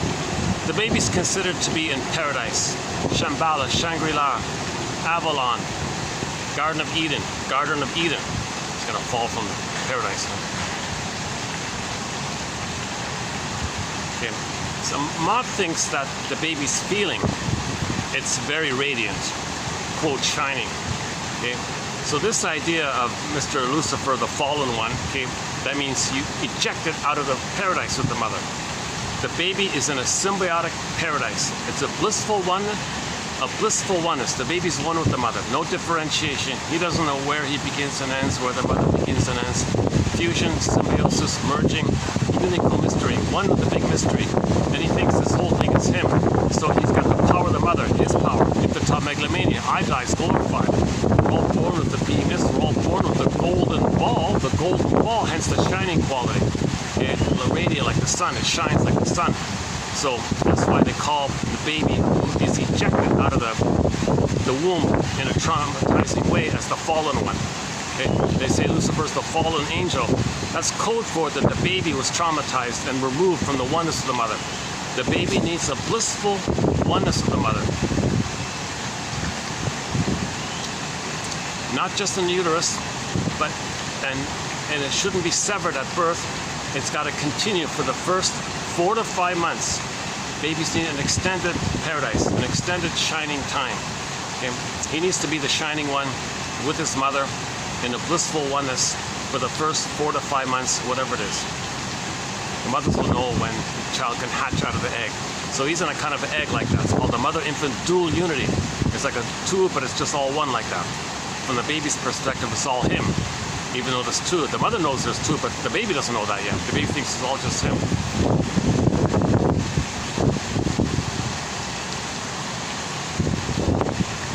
I'm a little distracting here. Yeah. Sometimes you get people who are bored and they want to push their weight around or something, or show off or something, be intimidating or something. You know, that kind of behavior, any kind of aggressive behavior, that's anger. It's greedy, it's possessive. They're looking for the mother's breast. So when I see that, my interpretation is they're hungrily trying to grab the mother's breast. They're angrily trying to grab the mother's breast. So they're like the road hogs, and get out of my way, it's all mine, or I don't care about you. Mother didn't care about me.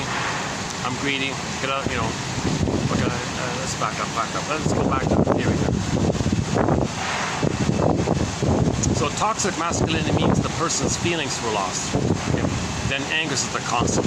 So if you see somebody who's kind of rude or angry a little bit, that means their needs for paradise were not met. Joy and sadness got zooped away, anger is the constant. So in the first Disney film, Inside Out, you saw the two groupings or sets of feelings and emotions that we have. So imagine the first film. You got joy, sadness, okay, fear, anger, disgust, the 5 characters. Put a circle around joy and sadness, and put another circle around fear, anger, disgust, okay? You got 2 sets like that. Joy and sadness represent the feeling self, the embodiment self, okay? The real self, the authentic self, the beingness, the serene, inexhaustible fullness of being, a peaceful beingness called joy. And yes, joy can step aside to let sadness run the console to admit a loss. You need an identity, okay, to admit a loss. So sadness is okay. Okay, Vonda Shepherd's song, all of the joy for which you pray is 100 tears away. So you need sadness there to get joy back. To get joy back, you gotta have sadness there. That's the primary, basic, normal state of affairs. Sadness is not painful. It's a natural response to loss. It's only painful when you can't mourn. When you don't have sadness, then you got pain. Okay, then that's the anger, the fear. So when joy and sadness get zooped away, okay, because the needs weren't met, then you go back to the survival brain, the iguana brain. That's fear and anger. So fear and anger. The disgust was mainly distaste and dis-smell. Sometimes disgust plays shame. Okay, a lot of anxiety comes from there. A lot of your defective feelings come from there. A lot of your psychosomatic symptoms come from there. Your PTSD comes from there. See, anxiety comes from there because it's the fear. You're being reminded of the old fear.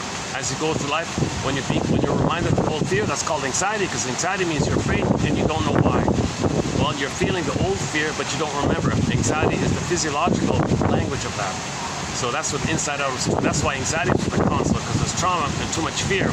And when you go through life, anxiety in the Disney film, anxiety said, I'm going to prepare for the future. I'm going to prepare for the future. What she means is as she goes into the future, in life, in the world reminds her of the mother world. The breast is the prototype of the world for the baby. Now at the breast, there's a lot of immense fears, too many fears. Okay? So as you go through life, you're going to be reminded of the prototype. A lot of fears like that. Those fears are physiological. That's why anxiety is all hyper busy like that. I'm going to prepare because originally the baby couldn't deal with those fears. He was overwhelmed. But now he's older and thinks those fears are going to come up again, but this time I'm going to be prepared. That's called anxiety. That's the main message, one of the main messages in that film.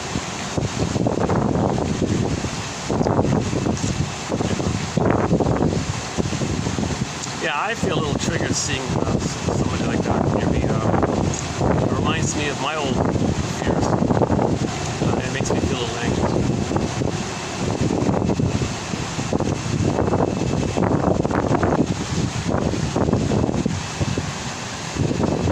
Today, look, yesterday I got lucky. Today, not so lucky today.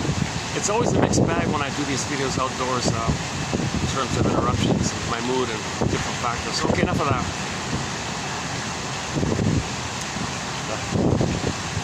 Unless I can Let me make an adjustment here so I don't have to see that.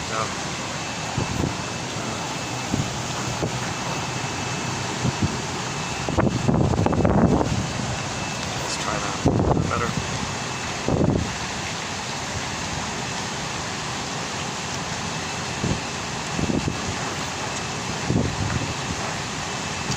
You know, when people are lonely, they're scared to be alone. They can't be alone, so they don't know how to connect. If they get a reaction from others, scare others, they feel someone's there. It's like a response, so they don't feel alone.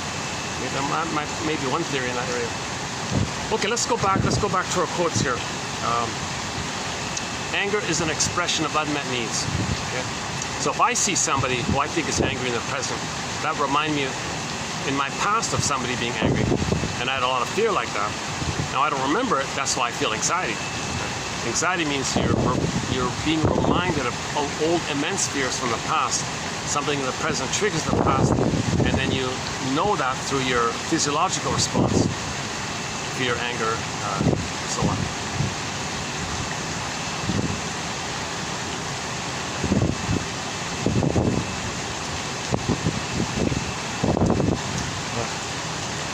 Let's look at the swan for a minute. Peaceful. Peaceful. Are we getting him in the camera here, the swan?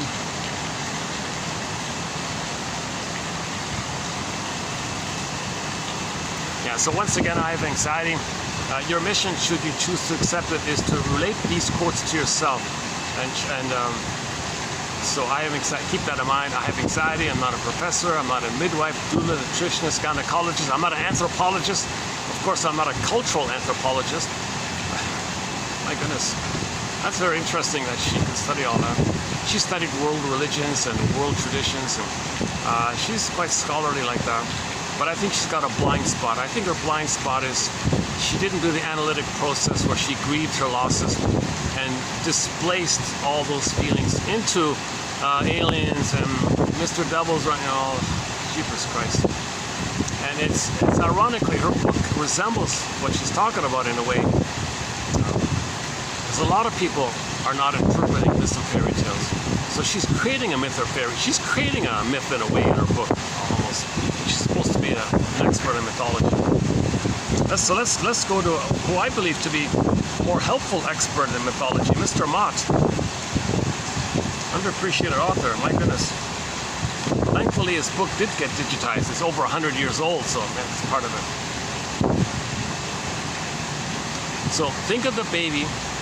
Okay, so what I'm doing in this video, what this video is about, is trying to give a psychological interpretation of Mr. Lucifer. Okay, this very triggering, emotionally evocative term, because we've been conditioned from in our lives by it. People displace their anger onto this image and make this image and give it all the angry energy, and now you hear that word and you feel a lot of people's anger like that, so you might be scared, like what I'm feeling right here. Okay. Oh, some more people come in. Okay, another group coming in. Oh, that's good. It diverts. I feel safer now.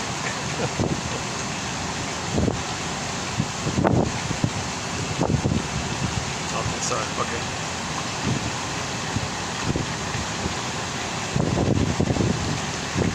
I haven't mourned. See, I'd like to have a shrink. I'd like to have someone who can say to me, you know, you must have a very good reason for feeling anxiety in the scene that you're describing. You know, you're right. And I would talk about my past. He is a caring witness who accepts his feelings and knows what you're going through, and knows what you're going through. That makes you feel safe to say what you need to say. Narrative medicine, when you say what you need to say, then the grieving process, then you're healed. So you want that 100 tears away. You want to get those 100 tears. A symbolic number, just the whole amount. 100 means like 1 whole, 110, 0 whole. A proper, full, complete amount means you accurately identify the truth of your past, and you get the whole release proper. Well, ideally you want the whole release. Maybe realistically, you don't get it. Or maybe you can't get it. You're only healed if you get the exact memory and the exact feeling release of that memory.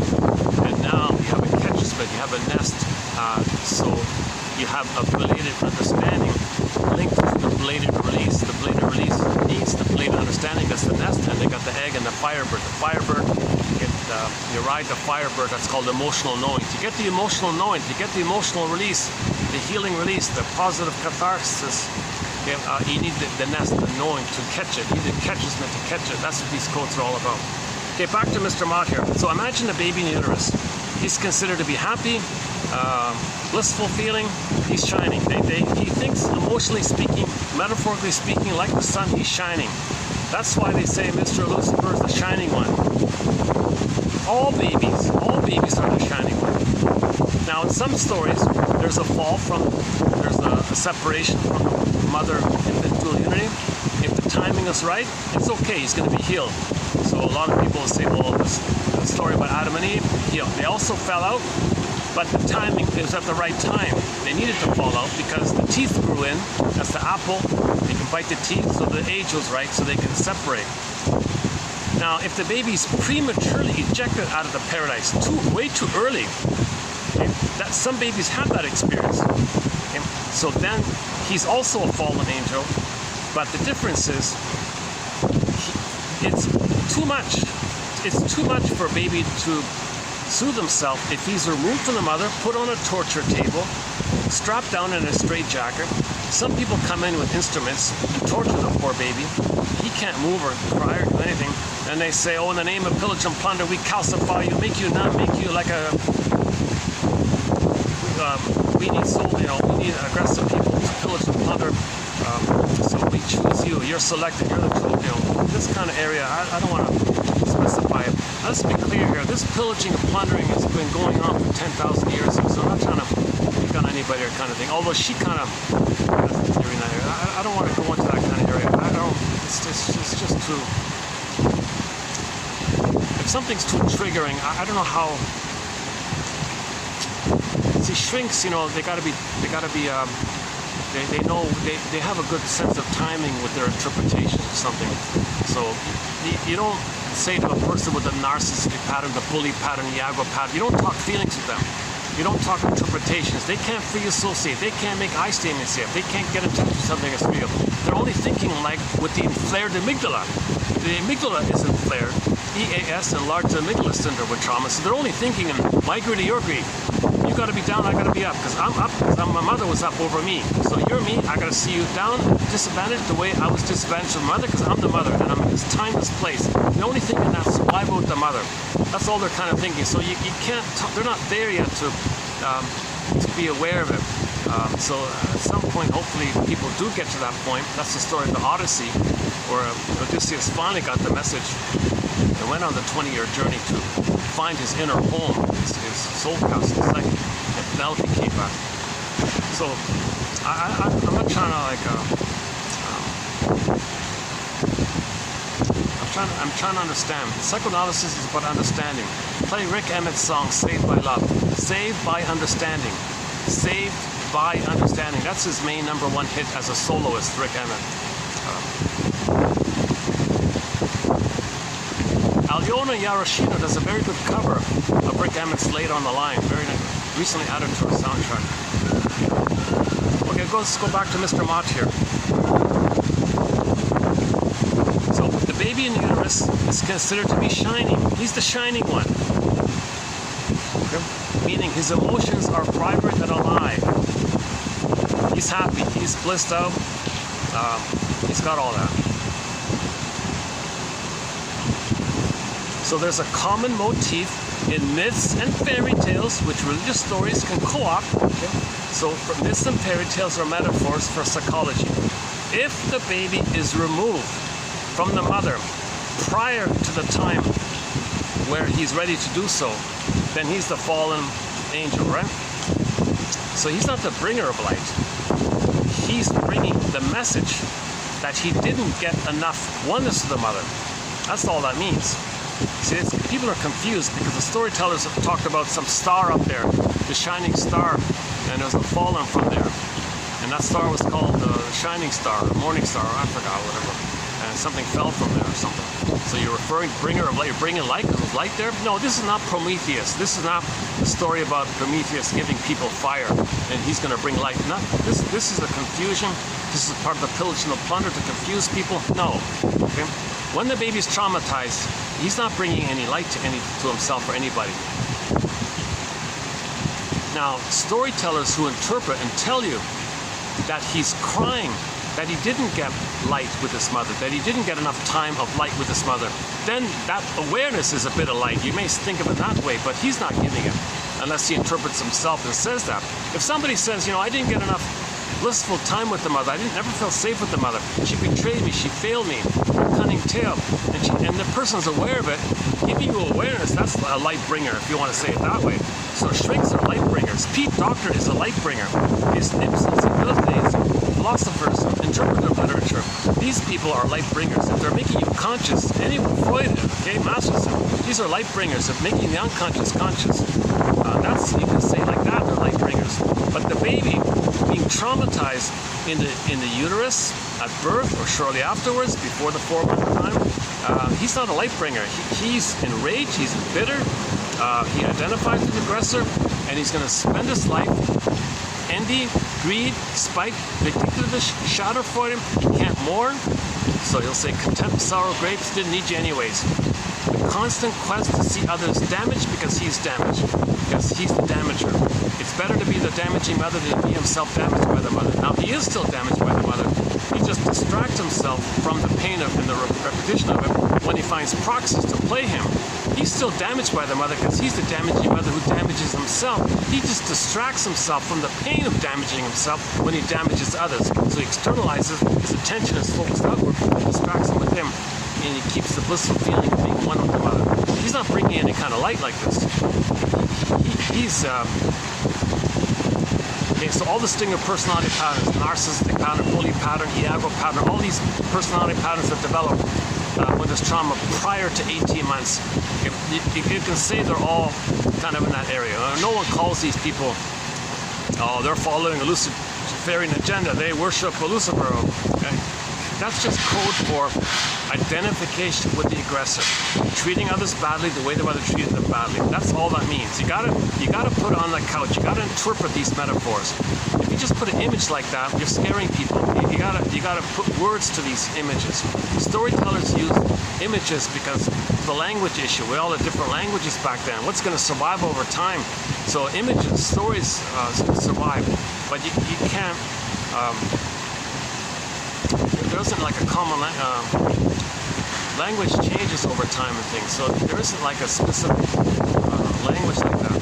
So what survives is these missing fairy tales. Missing fairy tales are the commonality in the imagery area, and each person with their language has got to interpret it. So somebody speaking whatever French has got to interpret it into their language. Somebody speaking German's got to interpret it into their language. So you got to put it into language.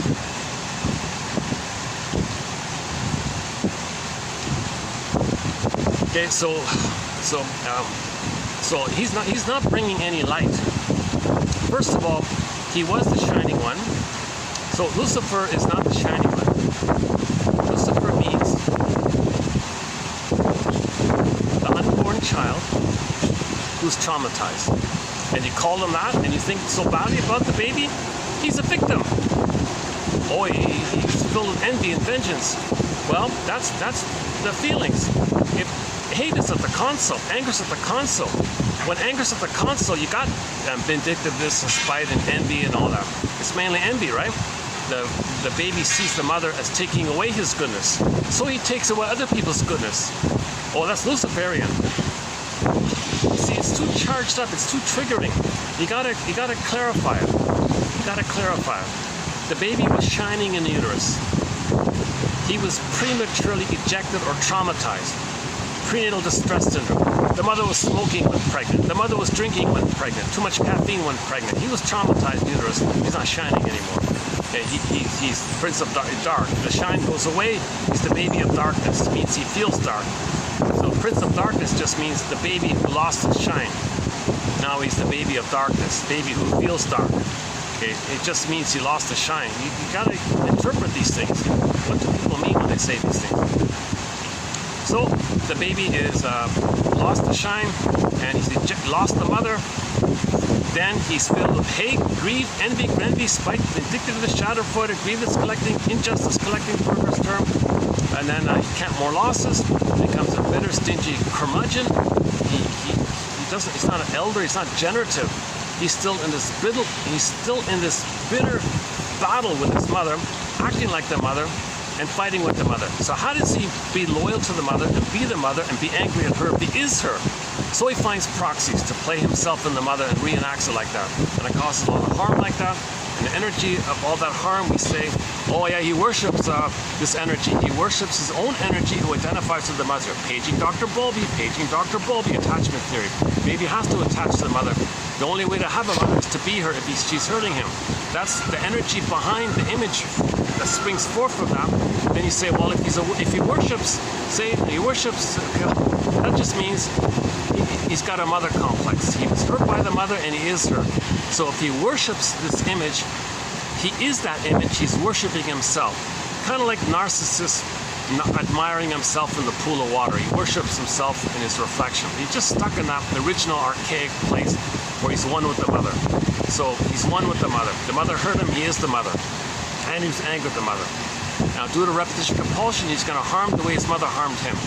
Mother took away his goodness, he takes away other people's goodness. That's called envy.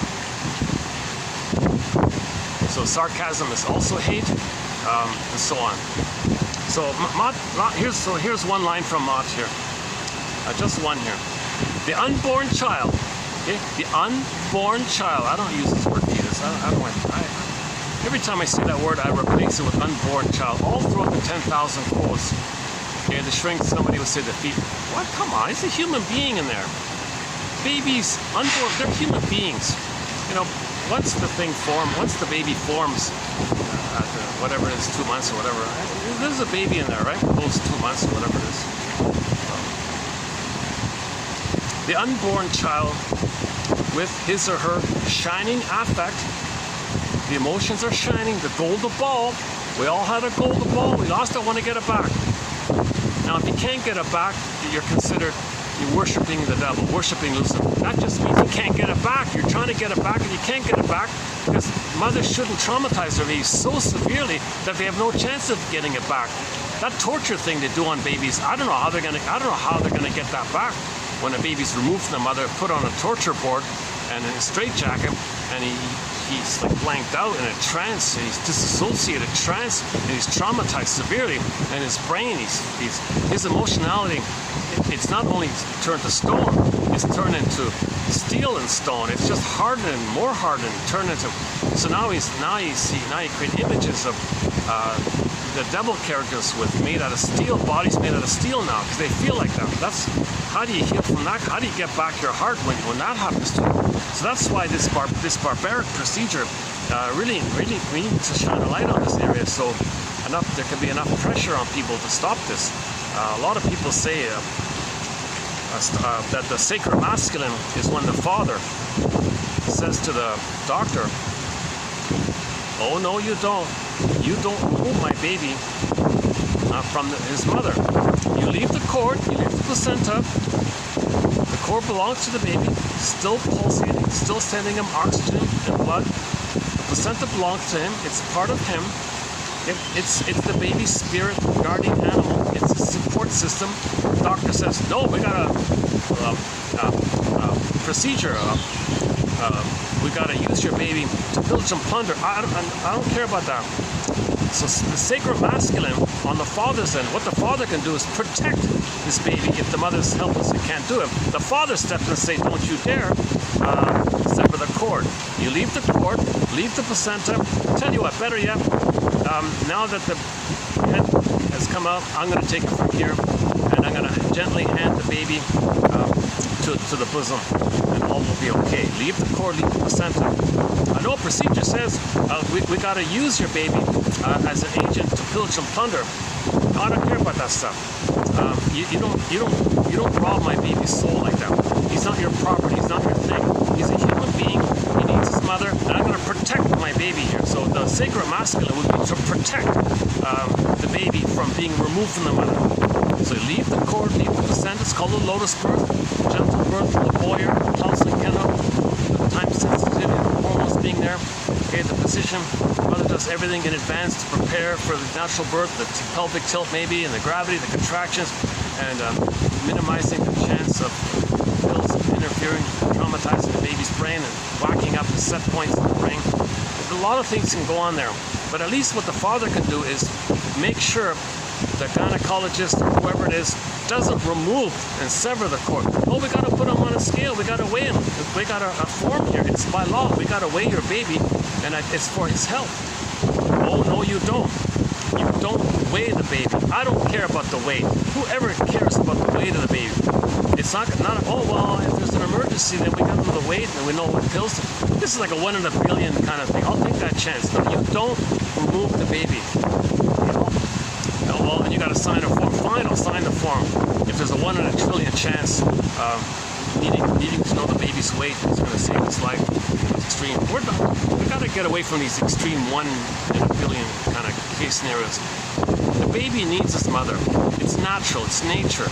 Okay, the baby is one with the mother. He needs an extended, blissful time with the mother. Once you remove the cord, the baby, put him away, you removed all that. You severed all that. Now the baby's feeling falling. Where's my placenta? Where's my guardian animal? Where's my spirit guide?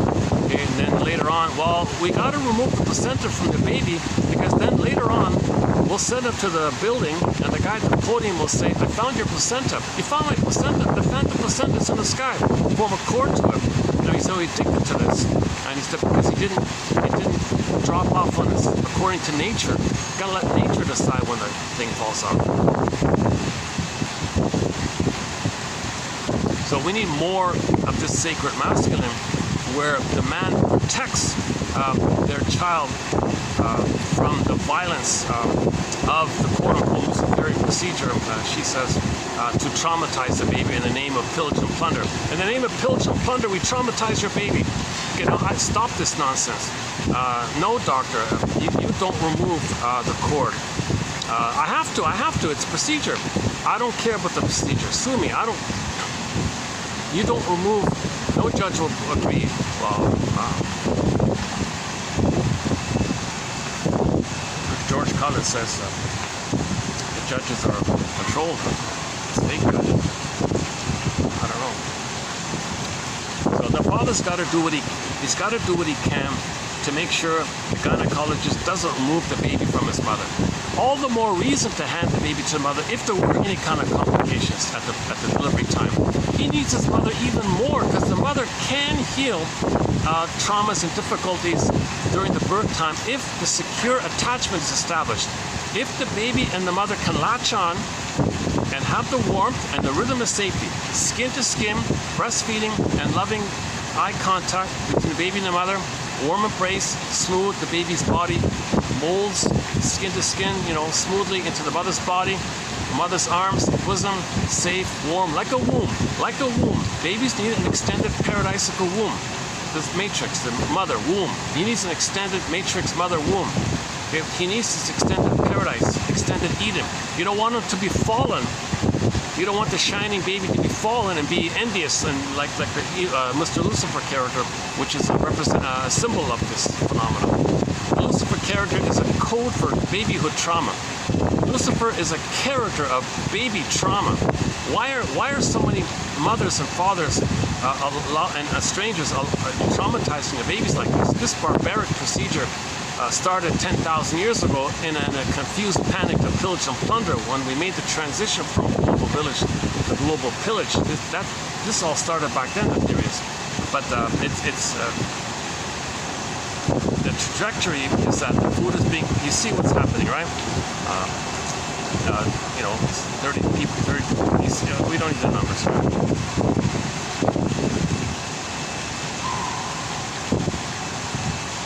So 27, 25 sort of goes down that path. So back to Mr. Mott here.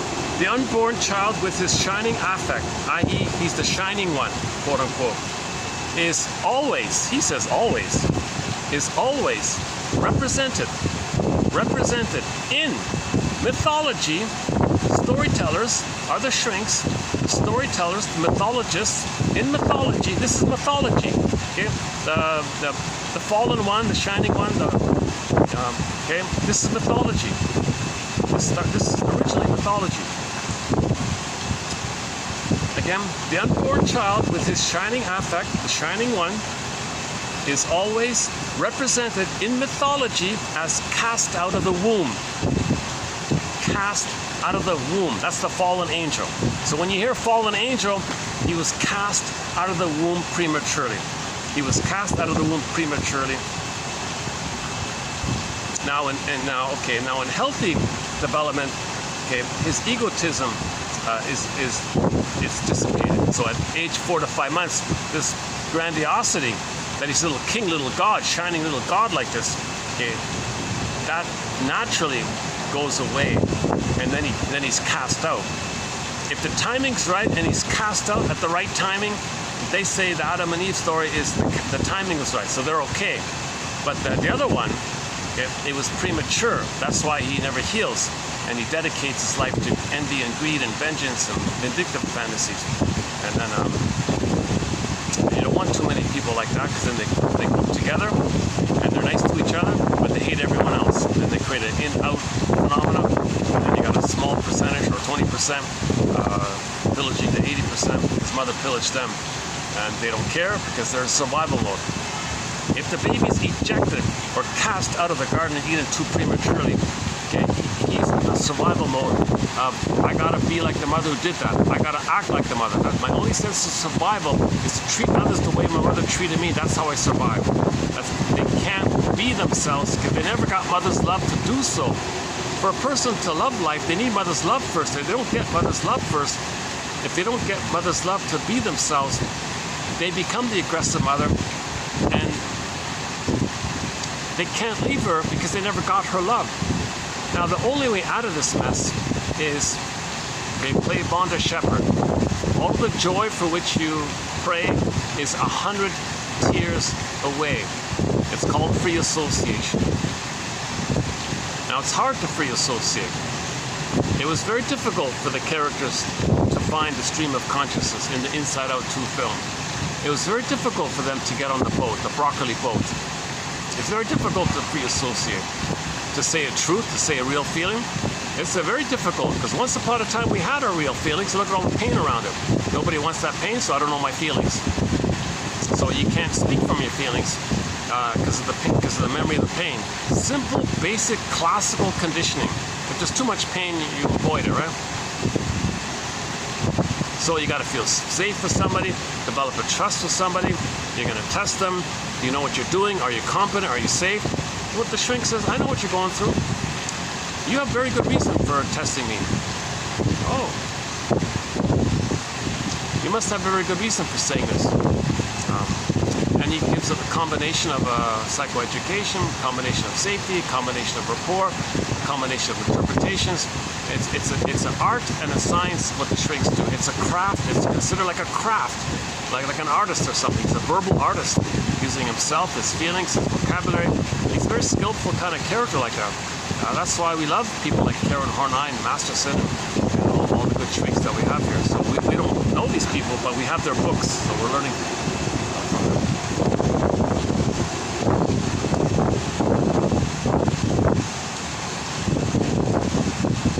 Again, the unborn child with his or her shining affect, the shining one, is always represented in mythology as ejected out of the womb, okay, because of their egotism.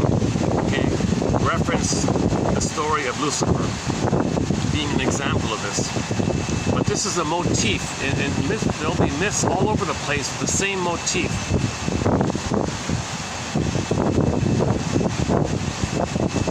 Okay, Milton's. One author, John Milton, has a story about this called Paradise Lost. Okay, so Milton's fallen angel, Lucifer, vows eternal hate and vengeance upon his mother. So that's endless hate, because it's timeless. He vows eternal hate, and it's addictive. Now he's addicted to this hate. The brain chemistry is getting involved. And now he's addicted to the dopamine for the chase, and the mother is the trauma. So now you're chasing the trauma, and the trauma leads to vindictiveness, and there's pain, and the brain chemistry gives you endorphins. Now you're dependent on the endorphins, which puts you in a trance to numb the pain, and you're dependent on the endorphins, so you feel the pain to get the endorphins, and as you go through life, you need more endorphins. So that's why it's eternal vengeance, like eternal, the brain chemistry is involved. Let's begin at the beginning here. Okay, trauma, both mental and emotional, both emotional and physical, can be so severe as to make it seemingly impossible for some clients to recover their disillusionment through mourning and reparation. Certainly, in the story of the Garden of Eden story, Mr. Lucifer is a striking example of this. So the Mr. Lucifer story is a striking example of the baby being way too traumatized. So anybody who's addicted to violence films, horror films, violent games, violent imagery, violent heavy metal images, if they're obsessed with this kind of violence and violent games like this, that's code for they got to blow up so much steam. They got so much, because the steam is the pain of not feeling. So you got to blow up steam all the time. You can't feel. If you can feel, you're good. But if you can't feel, you got the pain of it and the anger of it. So they're addicted to blowing off steam. So in all these violent video games or violent stories or whatever, violent film, that's why there's so many violent films like this. You know, Janov said he was supposed to testify or something, and he said early in his career, so you're hurting people with this stuff.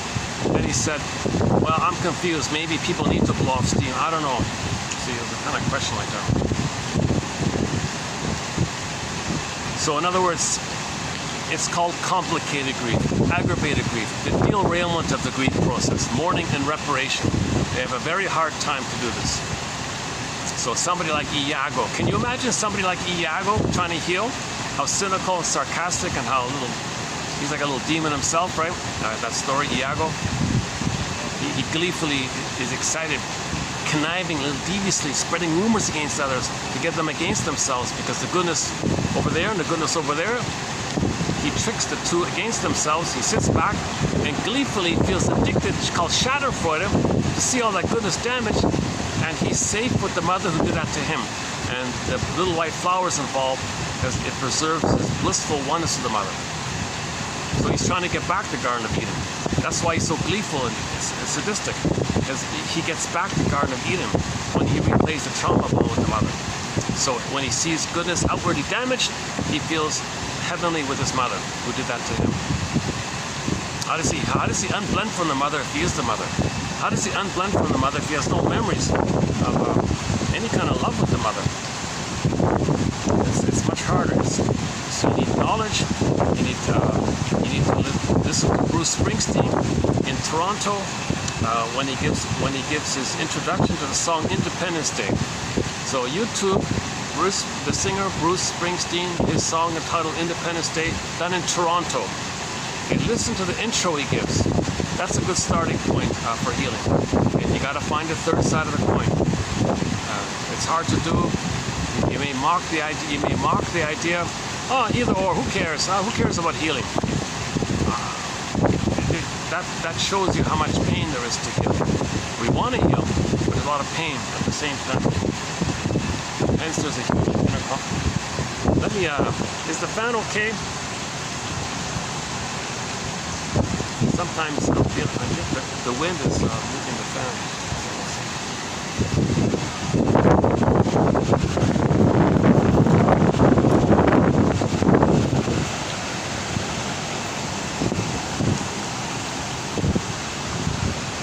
That should be better, right? Okay, let's do the next one. Milton's tale of Adam and Eve depicts the process by which babies after initially enjoying the bliss of timeless paradise, the Garden of Eden, timeless, floating around, oceanic feeling, timeless paradise, like, ooh, wow, right? He's in a trance, he's in a blissful, happy trance. That's why Robert Bly jokes he's in ecstasy. He's not addicted, but like when you go back searching for that, you might be dependent on it. But the baby isn't originally like that. The baby just goes to that from being a zygote to an unborn child, then he gets out of it. But if you're traumatized, keep going back, missing, I didn't get it, wasn't enough. Okay, when there's trauma, we have the unconscious hope for the fulfillment of old unfulfilled needs. So, okay, again, Milton's tale of Adam and Eve depicts the process by which babies, after initially enjoying the bliss of timeless paradise, first encounter reality. Reality. The fruit of the tree of knowledge, meaning reality. So the teeth, he's growing up, the teeth are coming in, he can bite the apple now. Reality, he's getting older. Reality, there's trees there, there's the outer world. It just isn't him or her, or the male and female, the feeling. Like Adam and Eve could be like the male version or the female version, or one person having two sides, whatever it is. If you're in the blissfulness, when you hatch out of that egg, then you're entered into practical reality. Babies don't have reality. They're in a delusional kind of place. They're in a delusional bliss kind of place, right? So at the right time, they're gonna be ejected out of Eden.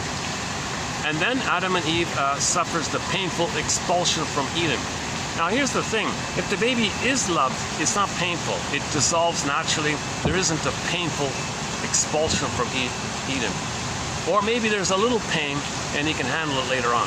But if there's too much pain and he can't handle it, then we say he's the fallen angel, Mr. Lucifer. We create a story called Mr. Lucifer as code for the baby being ejected out of the Eden way too prematurely, way too early. Birth trauma will do it. Putting the baby on a torture board will do it. Severing the cord will do it. But he's finished off if you torture him afterwards. It's one thing to remove the cord, you can still breathe and all that, but he's finished off, so to speak. It seems like if you torture him afterwards. So there's the nurse who made a slideshow about CIRC, her book suddenly got banned when they did that. Like they didn't want people to know this, right? So there's a lack of awareness about it. She's a nurse, and she makes it very vivid of how brutally, violently, viciously cruel it is to do that. Who could do such a thing? Who could be so callous to do that to an innocent, tender baby? Like who would do that?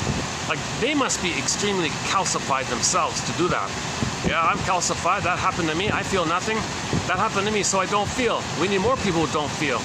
Okay, we're in the cult of no feeling or something. And we're all the flying monkeys for the Iagos behind the scenes who caused that. Well, who are the Iagos behind the scenes?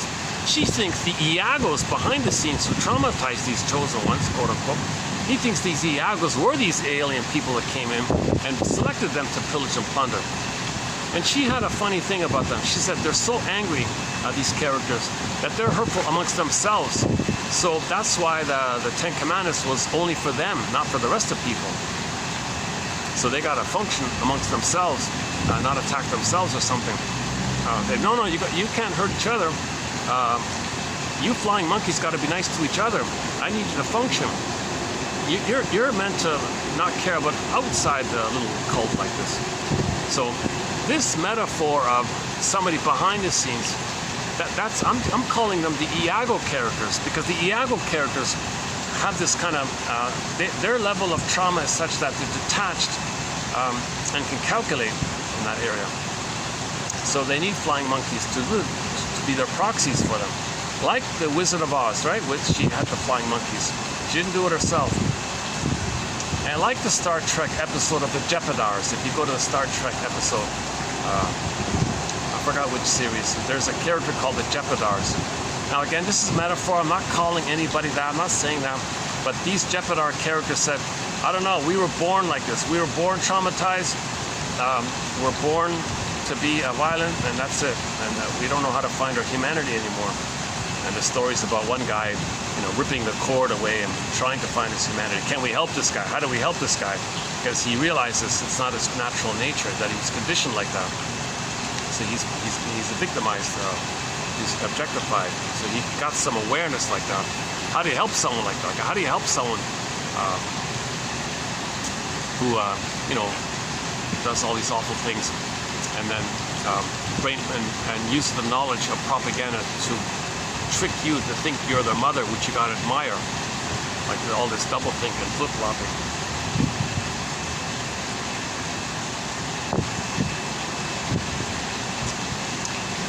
Okay, unlike the Lucifer character, okay, they are able. Some babies are able to accept their shame and guilt and reconcile themselves. So either the baby's loved properly and he hatches out and he's happy, everything's okay. Or he feels some pain, but later on there's enough support in his life, he can be okay and reconcile it all. Or there's too much pain and he doesn't know how, nobody knows how to heal that. Bergler calls that the incurables. He's got a book called Curable and Incurable. But again, the incurable is just a question mark saying that he himself, based on the knowledge up until the 1950s, or 40s, he doesn't know himself. That's why he said, is it incurable? You know, if somebody has such tense body armor and, you know, if they're too tense, if the hypertension is way too tense, how do you help them relax? That doesn't mean everybody who's a muscle man is he may just be protective because of his environment. You got to look at the memories in his mind. It's based on the psychic structure. Okay, so the basic ideas: Mr. Adam or Mr. Eve, or two being parts of one person. The point is, some babies are ejected, okay, and they're okay. They handled it. Some babies, all babies are shining. So if the baby's shining and he's fallen and he's envious and he's hateful and he's filled with vengeance and he doesn't care and all he cares about destruction, and he's addicted like this, and then you call this and you make the psychologist, the mythologist as psychologist, taught psychology using mythological stories. Okay, campfire people, are you enjoying the campfire? Sitting around the campfire, let me tell you a story. There, look at that star up there. That's a shining star. The star is shining. There was a shining star, a baby, shining like that star. He fell. Oh wow, really? Where is he? Well, he's the metaphor. You fell. The babies who are traumatized, they lost. They fell like the shining star. The falling star fell. The baby was a shining star. He fell. Meaning he was. He didn't have the chance to naturally hatch out of the egg. He fell out. That's like a drastic falling like that. And now he's angry and he's embittered and all this. Now he's a three-headed. Now, if this took place in the uterus, Lucifer is described as a three-headed monster. Because the cord, okay, yesterday's video, the cord, the placenta, the three veins, you're enraged. If that's your mother and you're enraged at that, okay, and you're one with that. If your mother's a sea monster and you're one with the sea monster, then you worship the sea monster called Lucifer. That's you.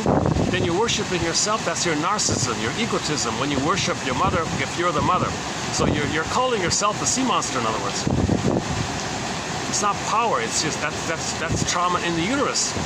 Some babies are abused in the uterus. So many versions of the Lucifer story is code for trauma in the uterus. Okay, the reason Lucifer is seen as a three-headed monster is because you got the cord. The baby senses the three veins. He can sense the movement of the blood flow.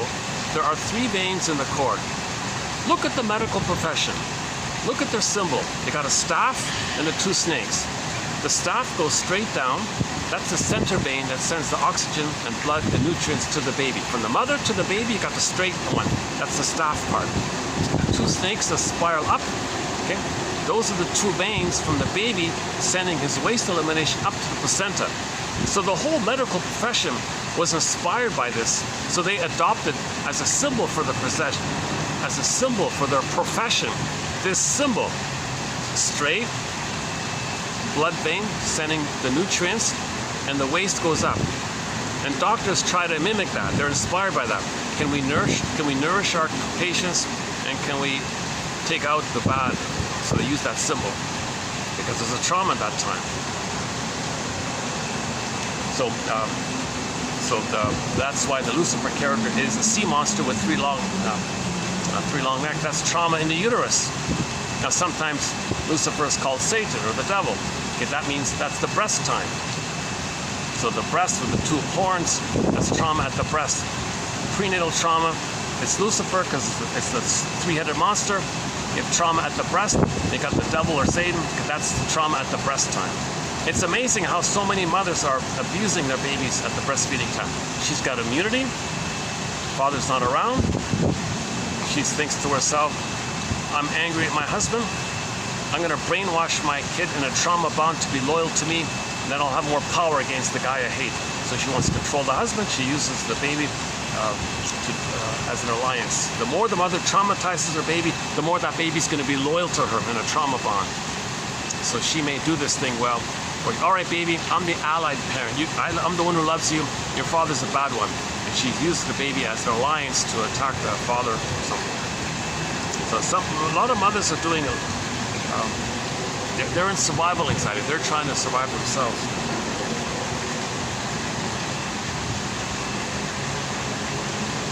So both examples, right? The Adam/Eve or Adam and Eve, and the Lucifer one. So both examples, both have been expelled. But Adam and Eve accept the expulsion. They can accept it. The timing was right. They could accept it. They could deal with it. They could handle it. They could heal from it. Something was okay afterwards. Whereas if the trauma's too early, like the Lucifer baby story, he's in perpetual defiance. So he's the perpetual rebel without a cause, the perpetual Lord of the Flies, the perpetual all these angry characters in films and movies. The perpetual Iago. Yeah, he's the perpetual Iago. Okay, one about sibling rivalry. Having lost his place as God's favorite in heaven, now Lucifer, now renamed Satan, converts his humiliation into a dedication to evil and strives to pervert God's relationship with man. Okay, so some versions of the story is code for sibling rivalry. Maybe he was the firstborn child. Okay, he's 8 months, he's 1 year old, and he's one with the mother. And suddenly the mother's pregnant, and the mother devotes her attention to the new baby and rejects him. And he wasn't ready to be ejected. He was still looking for the blissful oneness of the mother. He didn't get it. Now he's got a double insult because he never got it from the mother to the first place. He was trying to get it, and suddenly a new kid comes on the scene. So that first child is going to be filled with hate for his family, okay, for the sibling and the mother.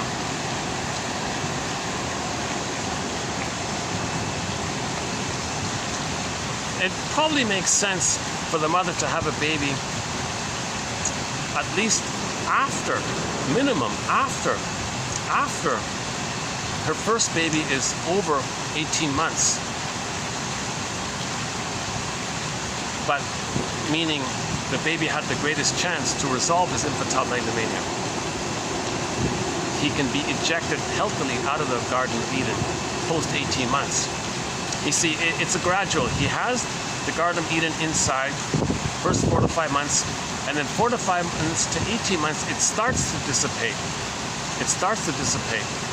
Now, post 18 months, he can kind of, it's complicated, but he has a chance to resolve it more easily post 18 months. But if the new baby comes on the scene where he didn't, where the mother rejects him before 18 months, then he'll be feeling hate. Maybe that's a sibling. Now he's caught in sibling rivalry. The mother fails the baby and then is unable to soothe him. Lucifer could not believe he was loved. He rebelled. His rebellion added to the impairment by destroying potential bridges back to the breast. Okay, so if the mother hurts the baby and the baby's biting the nipple, and now the mother resents this, are you going to blame the baby? But some mothers will blame the baby.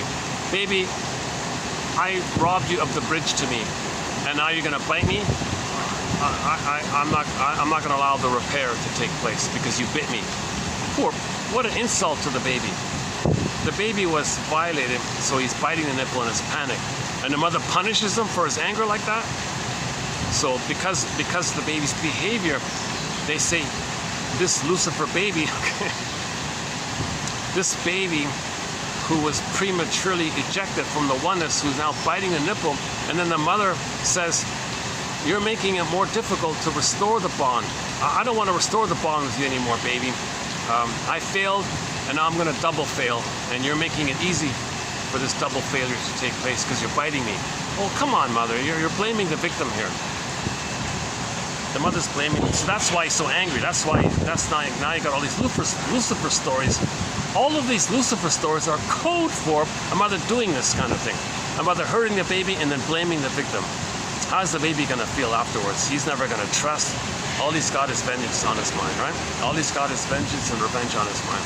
Because the mother should have corrected her ways at some point and tried to repair and make amends. Sorry, baby, let me correct it. He's got some hope like that. But the mother attacks him and blames the baby after she hurt him. Of course he's going to end up enraged. And then this rage personified, okay, then you create a guy with the horns who only cares about hate and all this. So in other words, Lucifer saying that that's code for the mother hurting the baby and then blaming the baby. It's a double insult, triple insult. At some point, the baby gives up. You know, simple, basic, classical conditioning. Simple, basic, Pavlovian classical conditioning. Mothers got to heal themselves before they have babies. You know, mothers got to do some self-introspection. Ask themselves, why are they having a baby? Are they having a baby just to get away from the, to find a mother, to use the baby as a mother for them?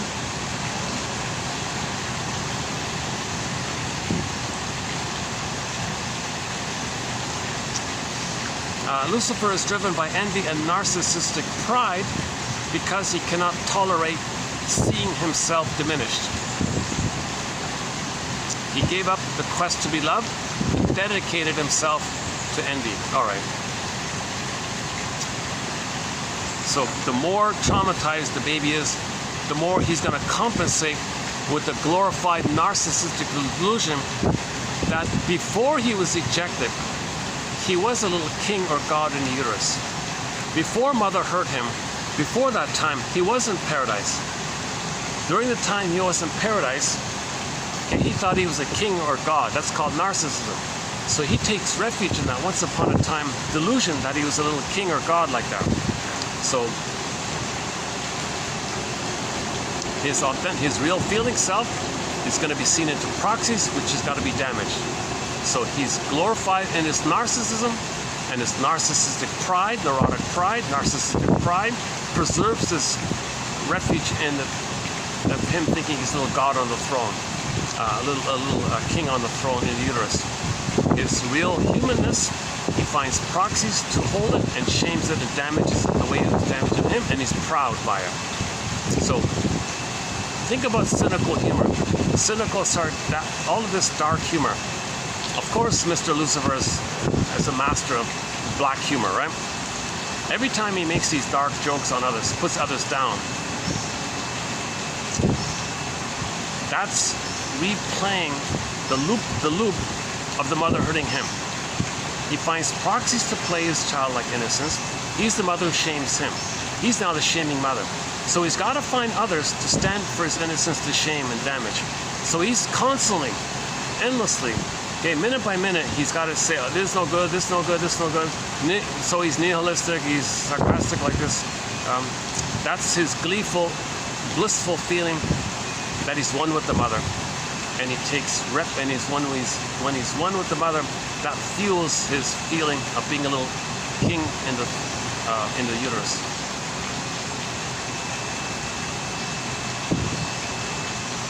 So he preserves his narcissistic pride. He's addicted because of the blissful oneness, but the condition is he's got to find proxies to play him, to shame, damage, control, hurt, etc. And all the energy behind this, we can call Mr. Gloom, Mr. Evil. Then you can say, is there some invisible character called Mr. Lucifer pulling the strings?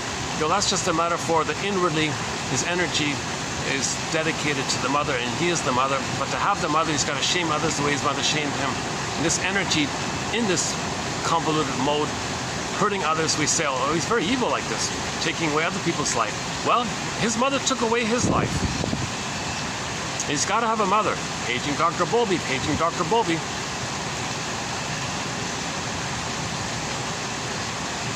That's the flip phone, right? The flip phone. Star Trek, yeah?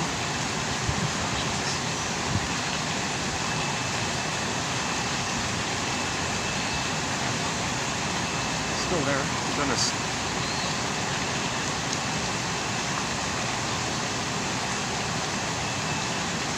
So, okay. So let's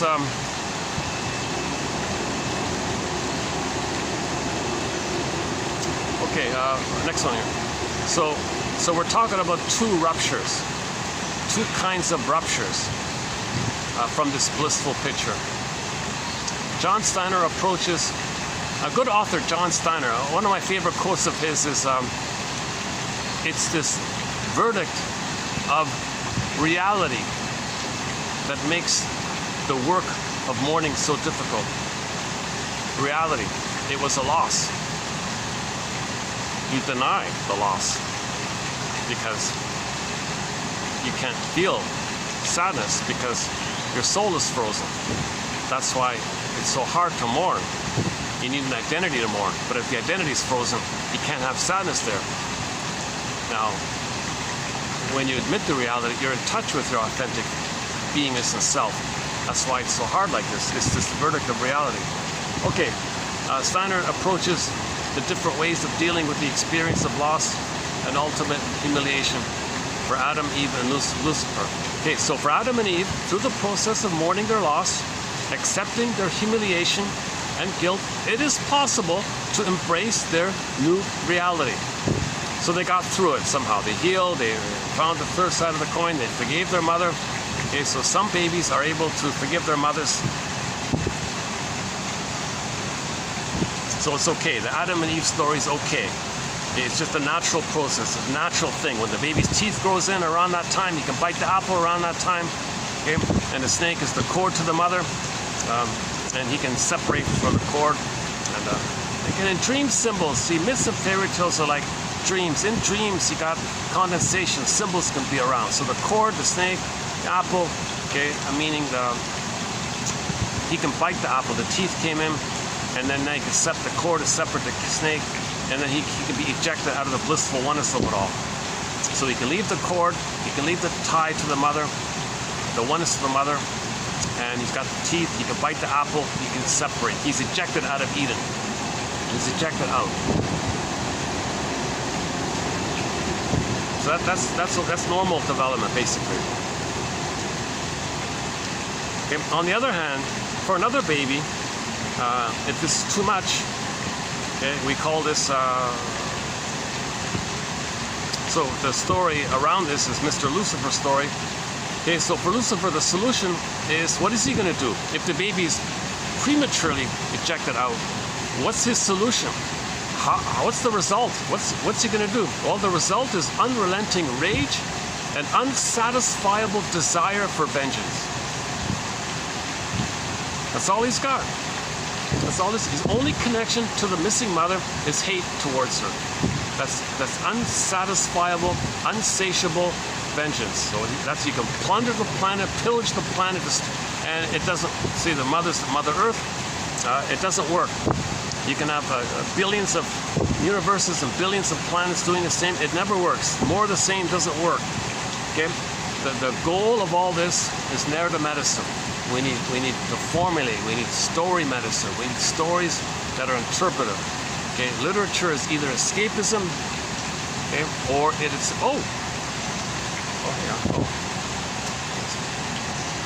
it's okay. When I did this, I thought the message popped up, said your battery's out.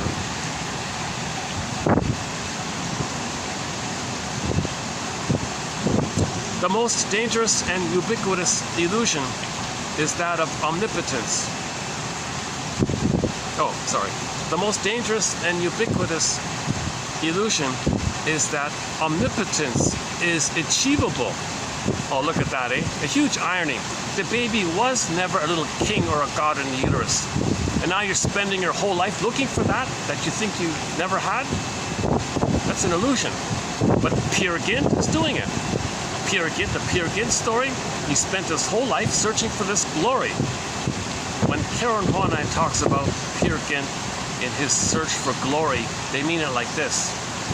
Not a healthy expression of your authentic self and a healthy pride. It's a neurotic pride. So when Karen Horney talks about the search for glory, they mean it like this. The most dangerous and ubiquitous illusion is that omnipotence is achievable. That's Peer Gynt's search for glory.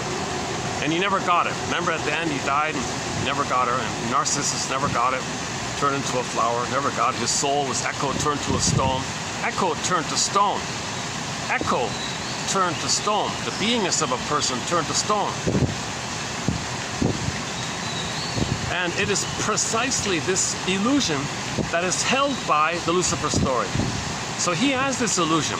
So Peer Gynt is kind of like Lucifer. Okay? Anybody with a narcissistic pattern, Iago pattern, bully pattern, okay, criminalic pattern, psychopathic pattern, all these kind of really disturbed, perverse characters.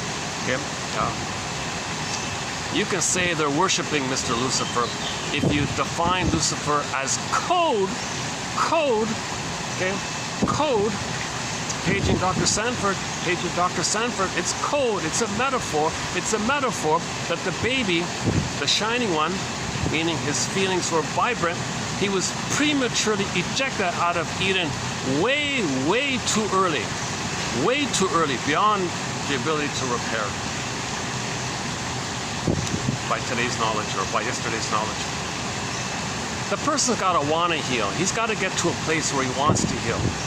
A lot of people with a narcissistic pattern, I don't do therapy, I don't make I statements, I don't trust, I don't believe, that's all psychobabble. No.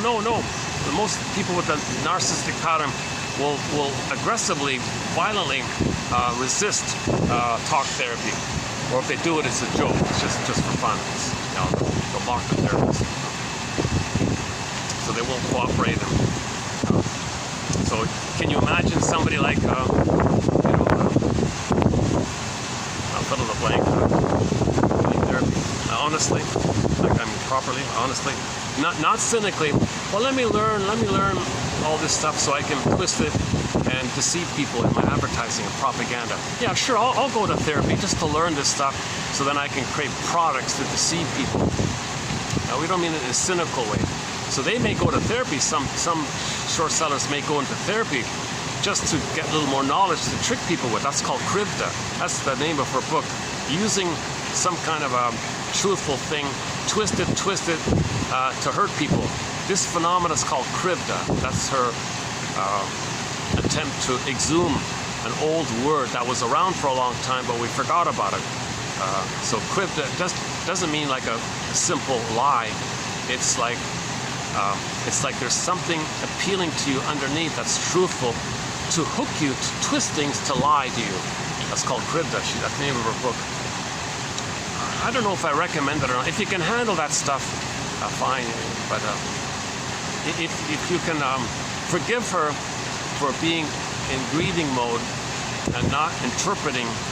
She's not analytic. She never did psychoanalysis. She doesn't talk about psychoanalysis. She's trying to tackle a major thing purely on anthropology and people's metaphors. You can't understand yourself by taking people's metaphors literally and concretely. That's a sign of trauma to do so. To not be able to interpret a myth or fairy tale, that's a sign of trauma, right? In Inside Out 2, that's when the cardboard, that's when the characters became two-dimensional. You want to be three-dimensional, abstract thing.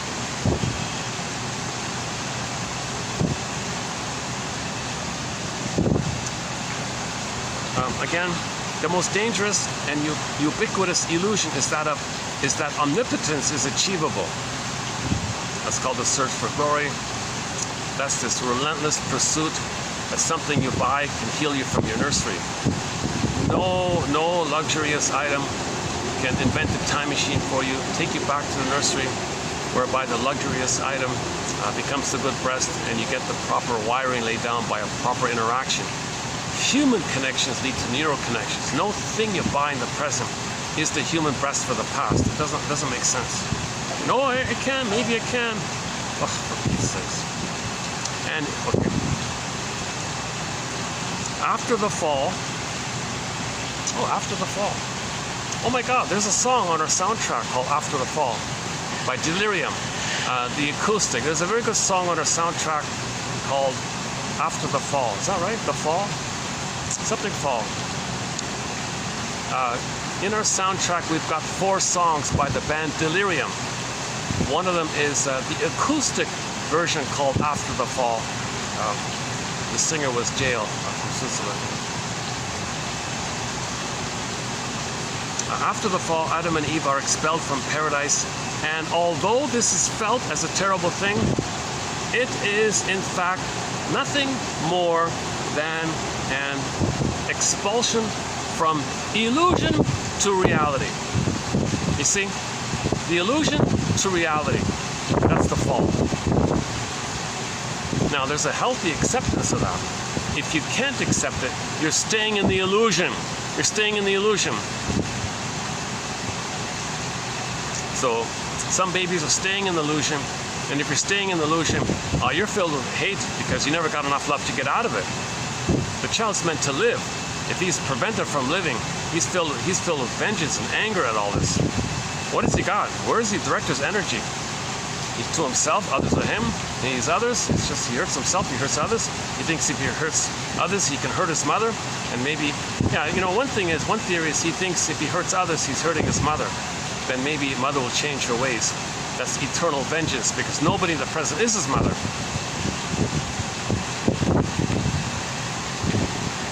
So if the baby bites the nipple, mother's nipple, mother should take that as a message. Oh, sorry, baby. Some mothers say, how dare you, baby, and she hits the baby or something. Oh, you never do that again to me, baby. Okay, whoa. Now he's going to worship Lucifer.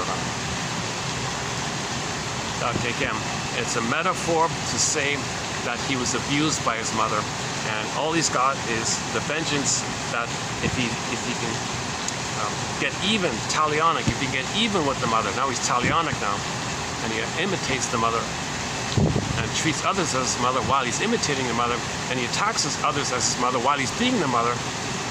Okay, he thinks somehow in this process mother will change her ways. Mother will apologize and make amends. Doesn't make sense because the mother's doing the same thing. Maybe.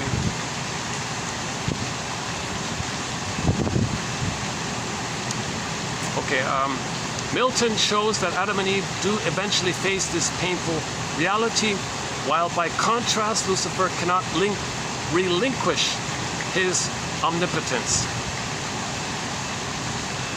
Let me jump down here. Hold on a second. The pride of Lucifer, he was a monster of vanity, a perfect example of hybris, arrogance, insolence.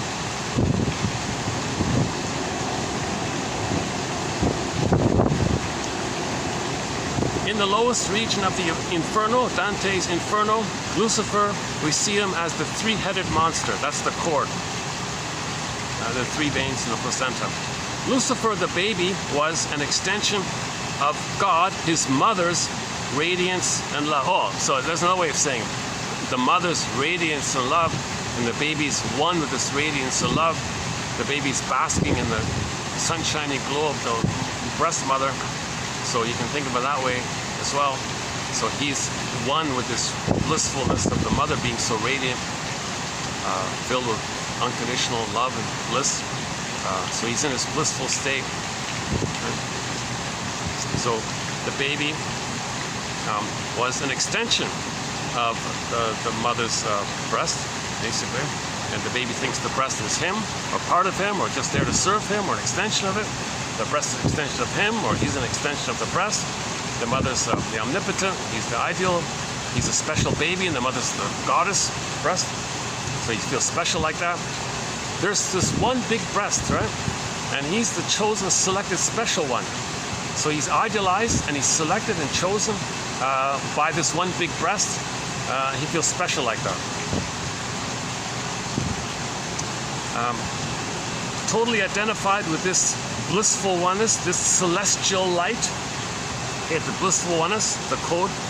Okay, the code for it is celestial light and transcendence, infinity and eternity, timelessness, spacelessness.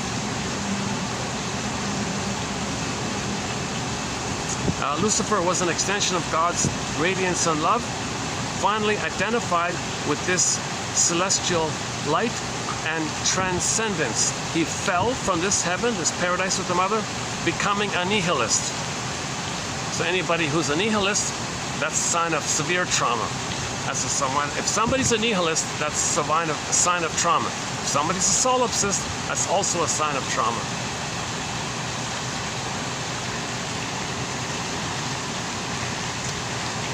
On the left side of William Blake's image, we see Lucifer in his fallen condition known as the devil, his eyes glazed over in a kind of trauma trance. So one famous artist, a guy named Blake, created some kind of etching or some kind of metal etching, he scratched the metal or something, he made light go through it or something, I don't know. He created some kind of artwork, and he shows Lucifer in this trance, like in this, some kind of trance. That's the baby being tortured. He's in this trance. He just associated trance. Now he can still function underneath, but he's in this trance at the same time. Okay, that's the swoon. Emily Dickinson. There's a pain so utter it swallows your substance up. Then the person goes in a swoon called the trance. So he may be a three-headed monster, but he's also in a trance. So he's hypnotized. He's hypnotized.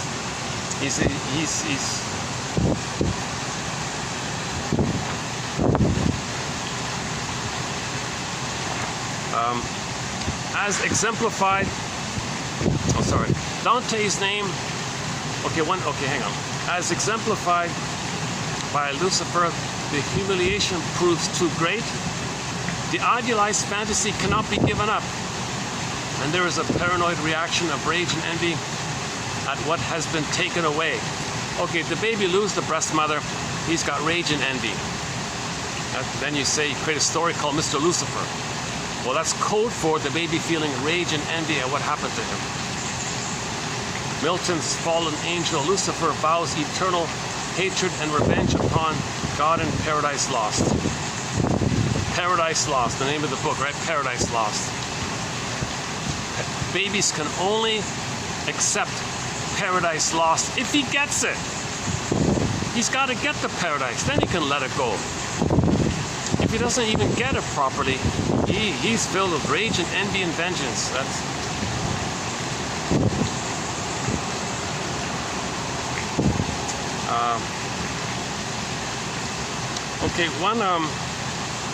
Okay, next one. Identification with the aggressor. Identification with the aggressor. So, okay, he can't be himself. He's the mother now. What's the mother? The mother's the sea monster, or the mother's the devil. The breast image, the imago he makes. In his brain, he sees the sea monster or the guy with the horns, trauma in the uterus or trauma post.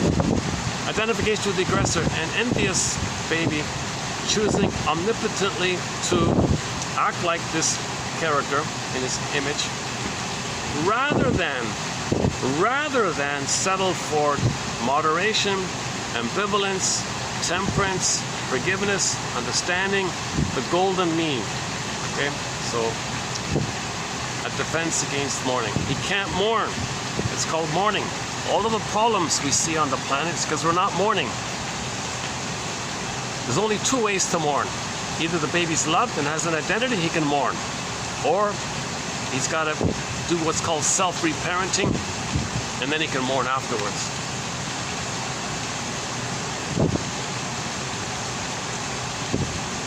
Okay, one variation of this Mr. Lucifer guy is Mr. Dis. Okay,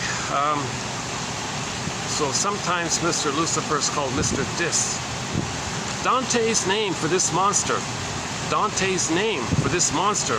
three-headed monster, Dante's name for Lucifer, okay, this dissociative trance, surrounded by fire and ice, is Mr. Dis. Now, the root from which all of our dis words derive. So from the Mr. Dis, we get all of our dis words. Dysfunction, okay? Disenchanted, disheartened, disassociated, dis-ease, even disaster, etc. Okay? So that means you're separated from the guiding star. You're separated from your mother. Okay? Exactly the problem of the trauma survivor.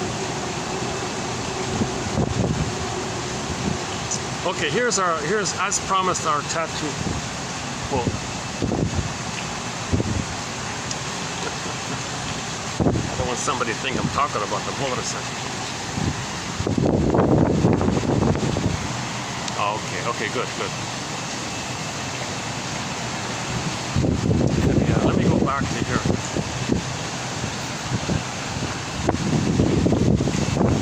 Hold on a second.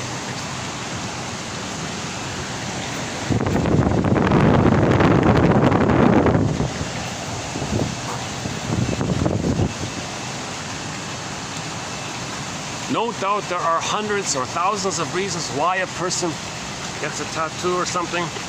I've avoided this topic.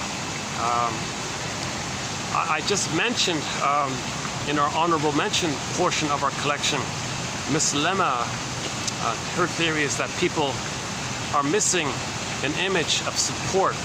So when the baby's loved, okay, he has an image of someone who loved him. And that's a permanent image in his brain called the holding introject, the soothing introject, the internalized good object. It's something that's always there, and it's a permanent kind of set thing in there. If somebody's missing that, somebody may think, well, what if I stitch it on my arm or something or whatever? Maybe that can like substitute for it. Maybe I can imagine it's there. If it's always there, maybe, oh.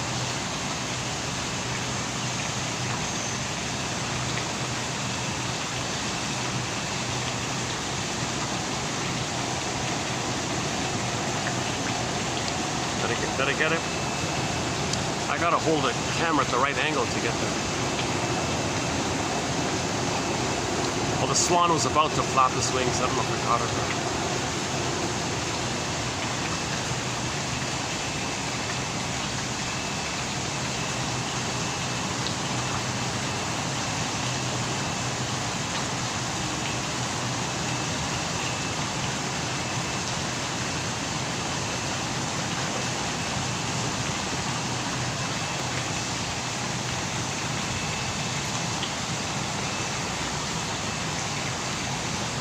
Before, this one for a spell, for a while, before you're spellbound.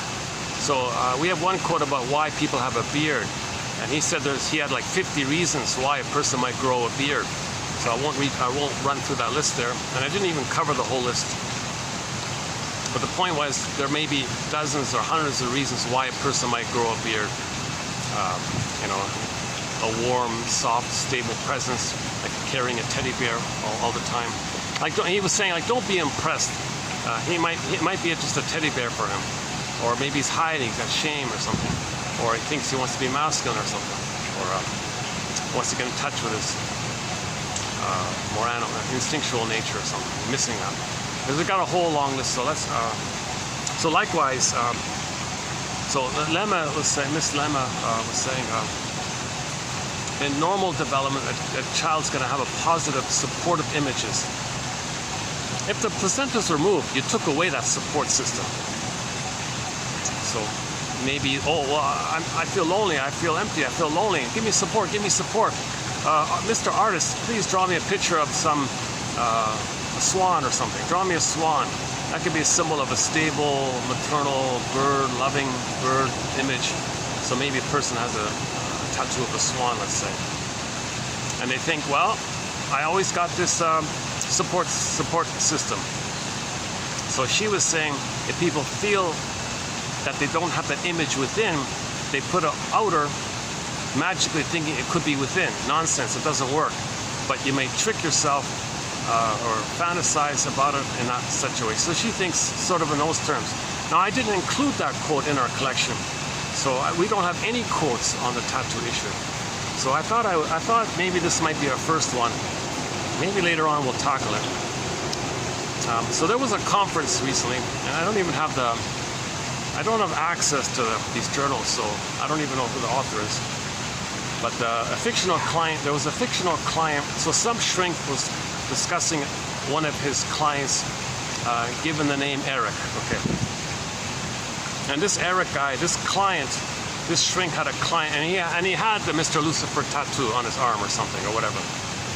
Eric's perception of his Lucifer tattoo.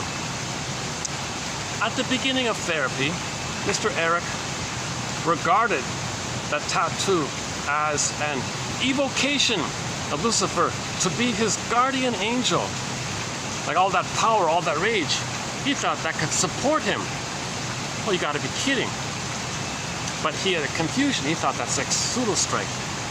That's just rage and but he didn't know that. He didn't know that at first. 2 years later, Eric's interpretation had shifted from supernatural to psychological. It must be something psychological. Play Katie Lee's song. Katie Lee has a song called It Must Be Something Psychological. Lucifer now represented Eric's anger. So now the guy said, oh my God, you mean this angry image I have on my arm or whatever? That's just code for my rage and anger at being traumatized? That's what that means? It's not supporting me? It's just expressing my anger? Oh my God, I thought it was gonna help me, like support me, like protect me or something.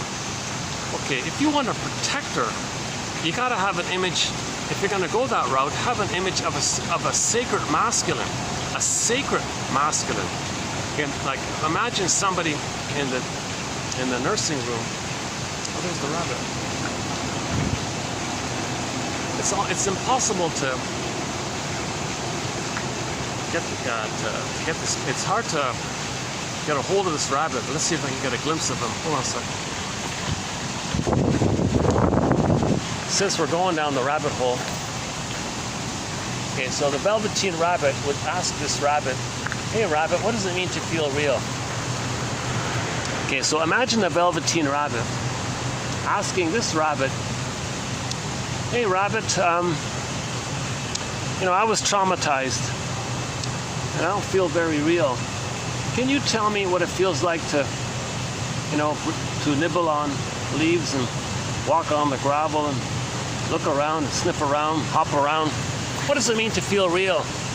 Talk to me, rabbit. Where are you going? What does it feel to hop around and look around? What does it feel like to be in a loving community, supportive community? Yeah, they told me that rabbit doesn't leave. He stays in this little area. How he does it, I'll never know. How they trained a rabbit to stay within a little confine, I don't know.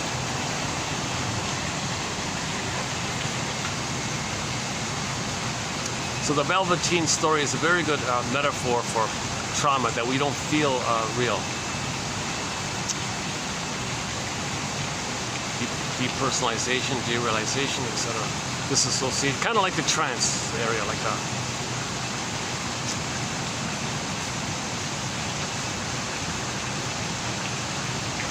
So the image of the guy with the horns, that's something you made in your brain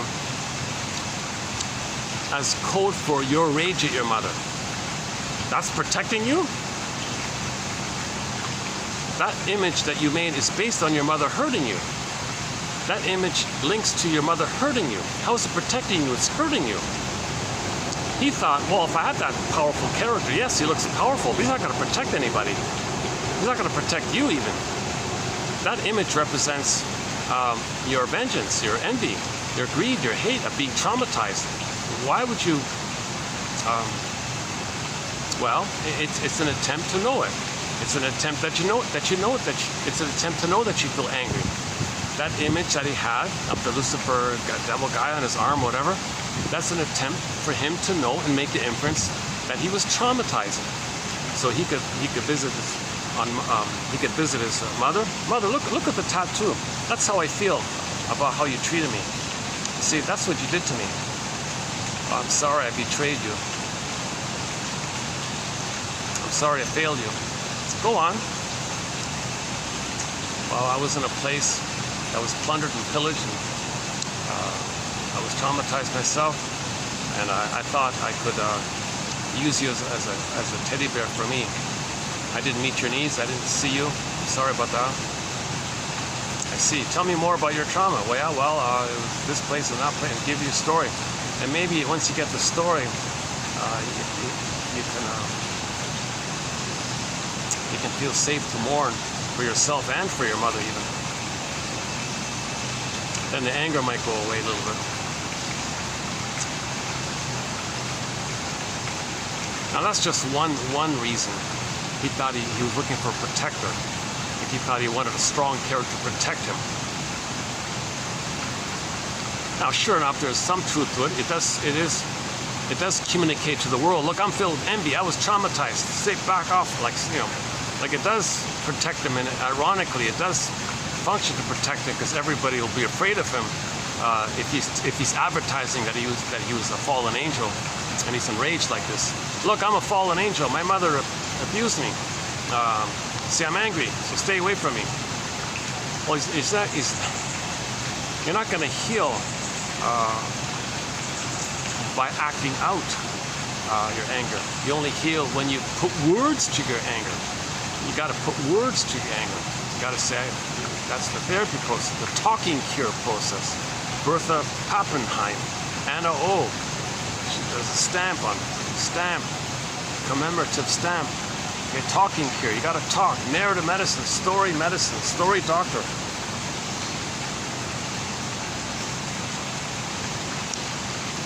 Okay, just on the lighter end here, one shrink was roasting his colleagues there. You know, some of you shrinks, you think you're so important, right? And now you lost your status. So now you went to Madison Avenue.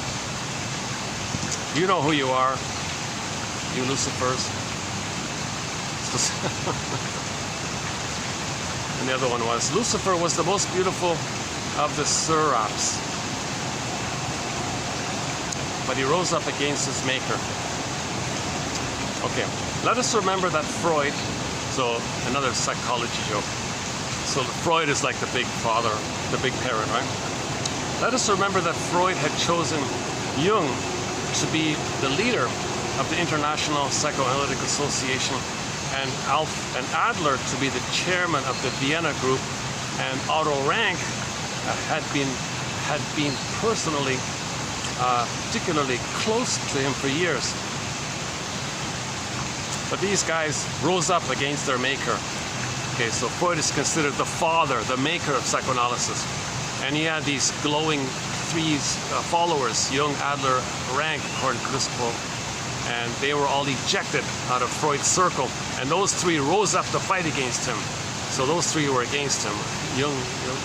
Those three argued with Freud. See, Berger's way more advanced. See, Berger, he just learned from Freud. Berger was a secretary in his 30s. So he just learned from him and kept the good parts and highlighted the good parts of what he taught.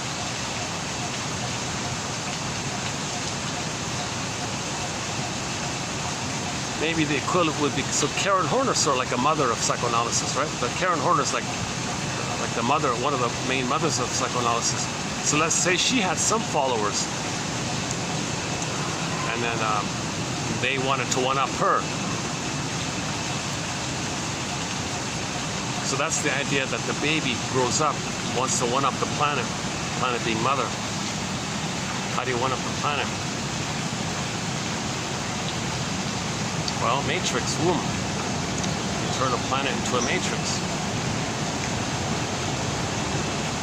Now we go back to yesterday's video. No, I don't want to open that yesterday's video. Okay, this is the ribbon. This is the bow. This is the ribbon. I want to wrap up this topic here. Close enough. So I felt a little bit on the lighter end with this third video. So we just completed 3 videos on EBIL. Can you believe it? 3 videos. So 7 plus another 3. So 10 hours. I just spent 10 hours talking about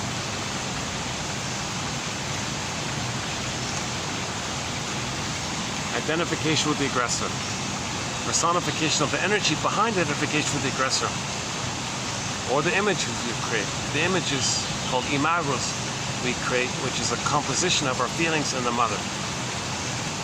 The mother's hurting us in the womb, the mother's a sea monster. When you praise that, that's you, that's your safety. At the same time, you are enraged at her. You are her, but you're enraged at her. So you see the planet as her, or others as her, and you're acting like her while you're hating her. So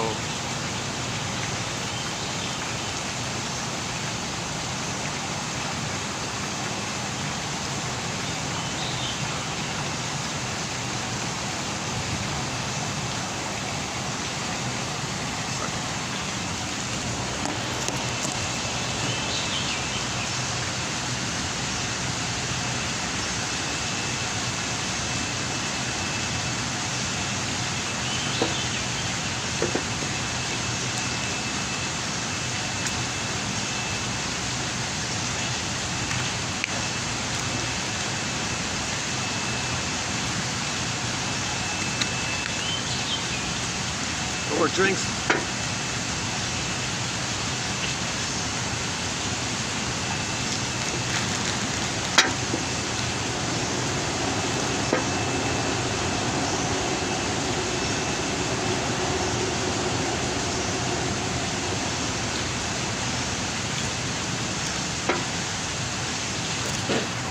Okay, your mission, should you choose to accept it, is to pick one. So in each video, that's the idea. Okay, it's called mental hygiene. You pick one a day kind of thing. Robert Bly's advice, to read psychoanalysis for 10 minutes a day. So we offered 10 minutes worth of reading in each video. So pick one, make a note of it, send it to yourself, and that's good enough. That's good enough. So in ancient times, people were unaware of the importance of physical hygiene. When they learned the importance of physical hygiene, their health improved. So we continued that. Mental, emotional, psychological health, well, it's a hygiene issue. So Robert Bly says, study this stuff 10 minutes a day, like you brush your teeth every day for 10 minutes or something.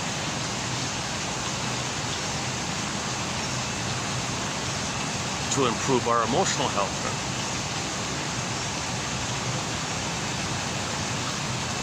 Okay, so just let's see. For me, let's see. Okay, so just pick one. Okay, hold on. Let's see the first one. Let's see, what's the first one here? Okay, so the difficulty regarding some babies from healing from trauma. Okay, the difference between normal separation from the mother, as depicted by Adam and Eve, versus the premature one called Lucifer baby. Okay. One can accept, one cannot accept. how the mother causes this, leads to envy and pride.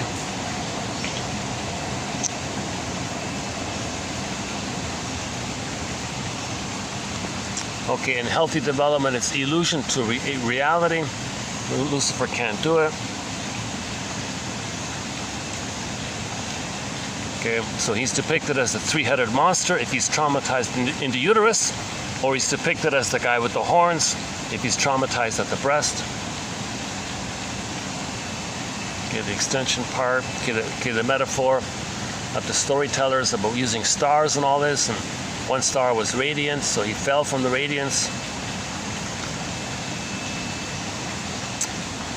Trance, the one about this. So obviously, if a person is filled with hate and greed and envy, so it leads to a lot of this kind of things, dysfunction basically. Severe dysfunction. Some dysfunction is not hurtful to others, but if the dysfunction is hurtful to others, then that's the dis area. All right.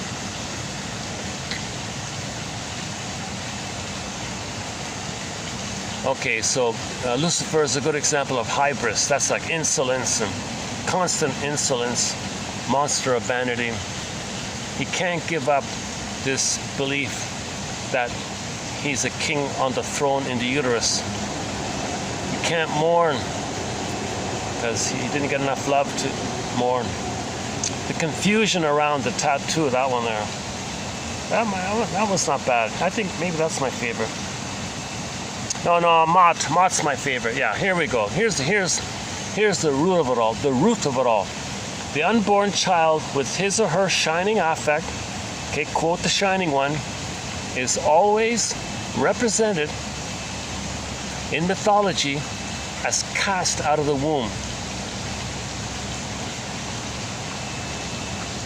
Now, the extended womb, you're cast out, is healthy. So you lose your egotism if it's at the right time. If it's premature, then you're cast out because of trauma, that area there. Okay, these last two are not too important here. So if shrinks join Madison Avenue, okay, you know who you are, aligning yourself with Lucifer.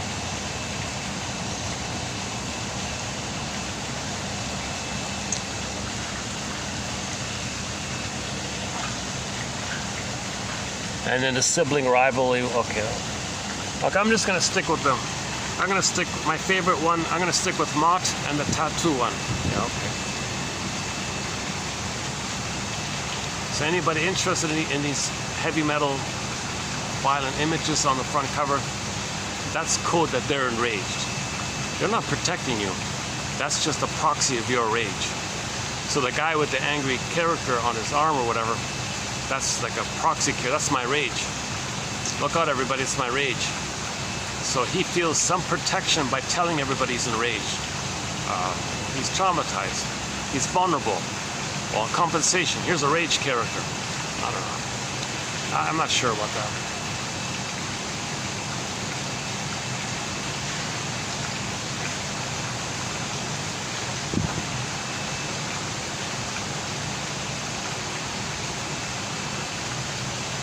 See, plus there is this phenomena that when people do show vulnerability, others who are more traumatized hate it because it reminds them of when they were vulnerable. Plus, they see the vulnerable person as when they were vulnerable, then they want to repeat what had happened to them in the new situation by shaming the vulnerable person. So others don't want to be a victim of other people's reenactments and dramas, so they want a protection. So maybe it's an attempt to protect themselves. So TQ 2822. The things you dislike in a person are their defenses against fear. So let's say you see somebody with a violent tattoo. Now, I don't like that or something. Well, that's their defense against fear.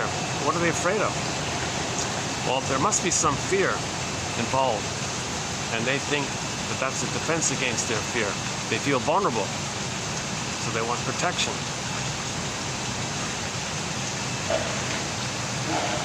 That's the owner. Is that the owner? Let's see, what time is it? Let's drop this up here. 6:11.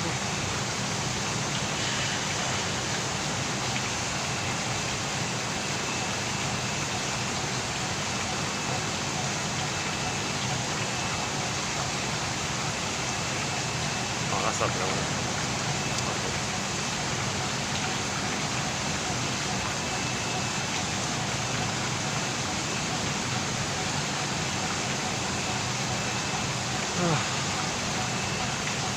Okay. Okay, I'm going back to regular material, so these 3 videos are a bit of a detour from the usual material. So in the next video, we'll go back to the basics, transference. I got the happy days quote in there coming up, and we'll go back to the basics. But psychological interpretations of myths and fairy tales is a major thread in our collection, so we will be adding more psychological interpretations of myths and fairy tales. John A. Sanford specialized in giving psychological interpretations to these religious stories, which are like offsprings of the mythology stories.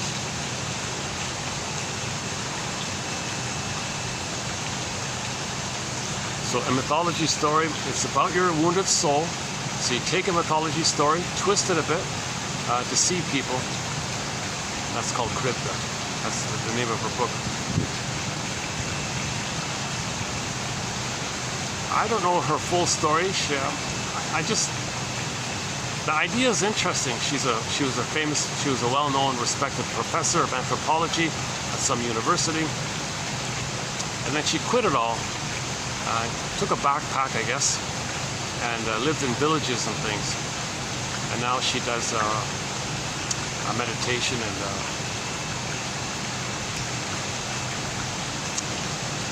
she says she wants to be breathed. Her slogan is in meditation, yes, you breathe, but then at some point let yourself be breathed. Like let your body system breathe you. Like relax and accept the breathing. You don't have to control the breathing, just allow the breathing. And that there's a healing, it soothes the nerves, it's natural like that. It's a practice to operate from. Your inner life. Yeah, actually that same episode, from the Fonzie episode, the Happy Days episode, he said in there, the reason I'm exercising so much, because Fonz had a huge loss and all this, he had a lot of pain, he was exercising all the time. You're exercising all the time. Oh yeah, well, we spend most of our lives in our body.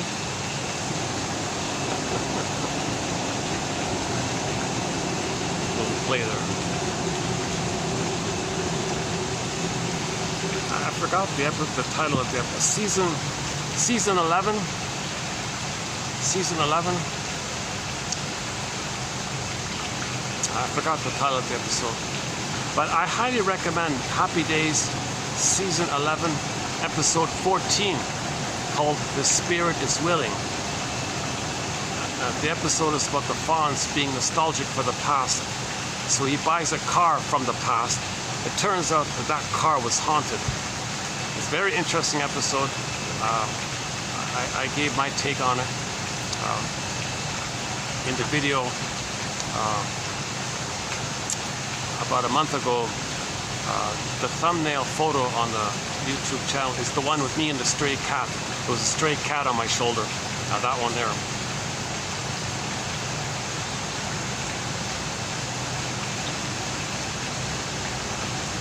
Oh, people are pouring in. Yeah, okay.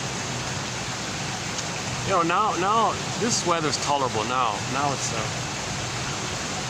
around this time.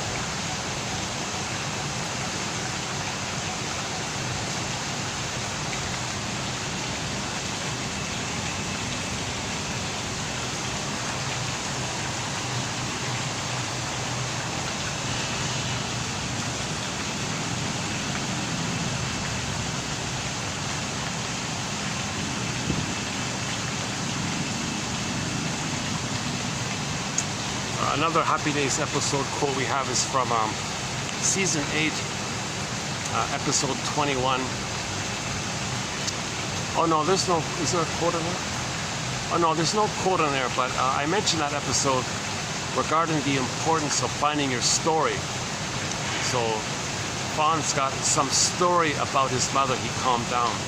But not having the story about his mother, he hated his mother. But when he got some story about her, so the mother abandoned him when he was 4 years old. He thought he met her. It was a mistaken identity, a waitress instead. The waitress looked like his mother, same name and all that. He thought the waitress was her, so he was enraged at her, the waitress, thinking the waitress might have been his mother.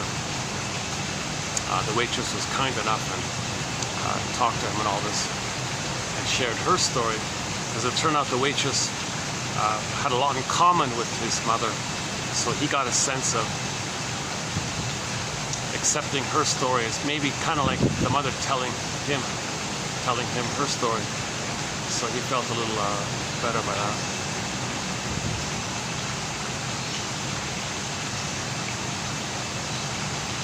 So we got to interview our parents, get their story, find out their favorite jokes. If their jokes are dark, Luciferian, okay. If their jokes are cynical or Schadenfreude based, there's basically two kinds of humor. There's the put-down humor, where you shamed your own soul, but you're happy because you're the mother who shamed you, and you're safe for being the mother, and someone else can play you. It's perverted stuff. It's called Schadenfreude. It's pathological humor. Obviously, we can call it Luciferian humor, Schadenfreude humor, emotional sadism humor. The more healthy humor is called Freudenfreude. Okay, you take delight in other people's healing or positive outcomes. So the Schadenfreude is you're glad when something bad happens to others.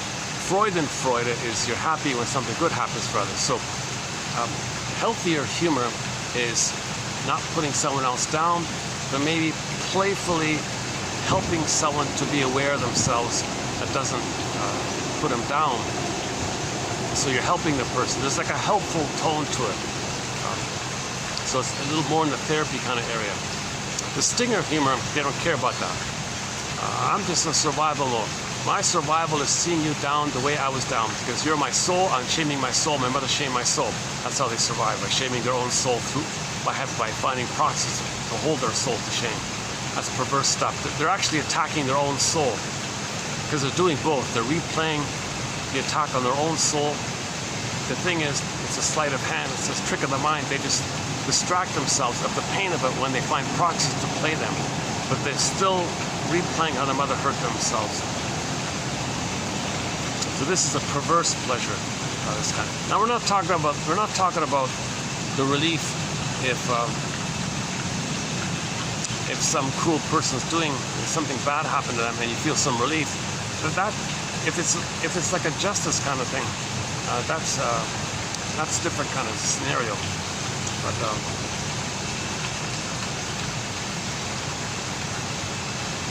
we're talking about you pick someone innocent and say and make bad jokes about them, then you're laughing at that. Why? That's sick. That's sick, Gary. But if that victim of that learned that the one who did that to them, and they learned that something bad happened to them, they may feel some relief. All right, some relief. That's not Schadenfreude. That's just the relief of that the person who hurt you is not going to. Maybe you learn or something, or maybe some justice in some sense.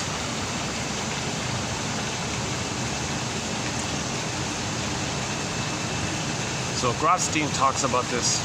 Okay. So find out if your parents have this Schadenfreude type of humor, or if their humor is more playful and benign.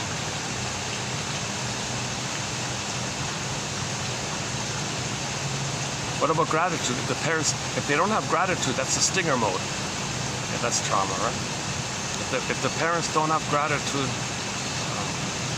if they can't mourn, or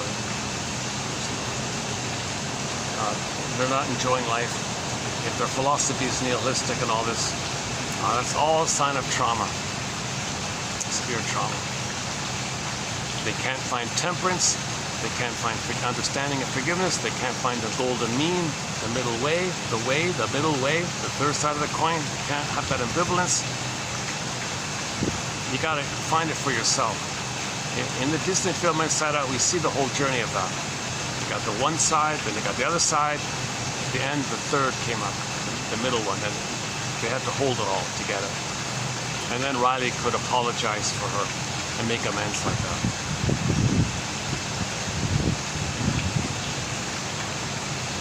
Stingers don't apologize. They're survival mode. Why should they apologize? They're emotionally coming from the place of a baby trying to survive at the breast mother. He's not in a place to be able to, sorry mother for biting your nipple. The breast is just there for him in the beginning. He's got to get love first to differentiate, to get a place where he recognizes differentiation. He's got to differentiate from the mother. He's got to get love first to get to the place of feeling badly for hurting someone he loves. In the beginning, there isn't two there. It's only him in there. It's just a little God like that, and everything's serving him. So there's no sense of needing to apologize. So the slogan, never, no apology, never regret. Always number one, all these jungle, my greedy, your greed. All these jungle slogans are a code for trauma as well.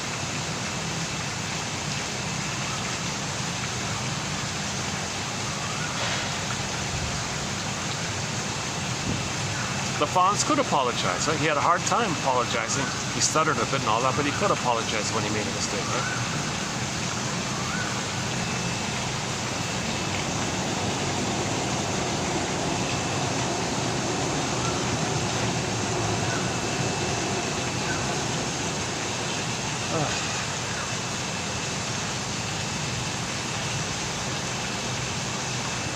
I'm hoping the swan will do something impressive here. He's just sort of squatting around, sitting around. He's very clean, very hygienic, always grooming himself.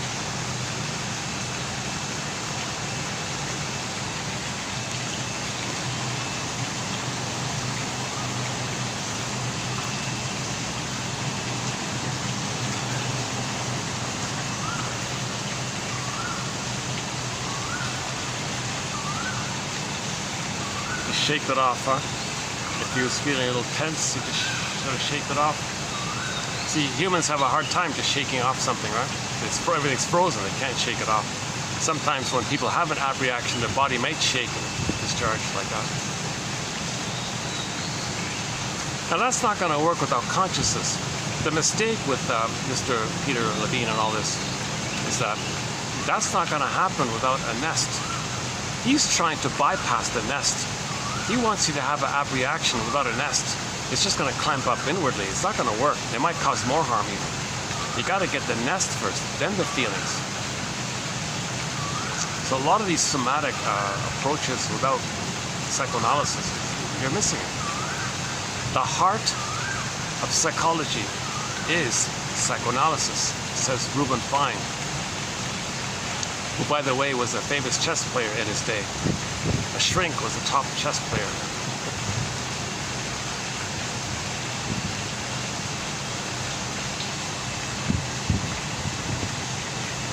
Yeah, we only have a few quotes of his. Maybe we'll, yeah, let's revisit Mr. Fine's book. Yeah, Reuben, R-E-U or R-U-E-B-E-N, Fine. Nice last name. Hello, Mr. Fine. How are you? How are you, Mr. Fine? I'm fine.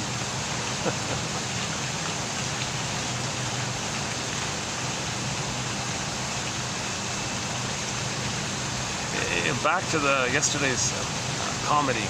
That the first quote, the first entry, the first quote in TQ 2845 was from the sitcom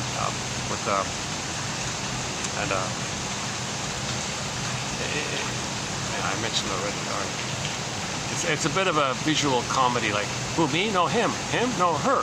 Her? You mean him? No, him. Her. Me. You mean me? Yes, you. It had this bouncing around kind of thing. Who's the old Oedipal? Who's the surrogate father for this? Him?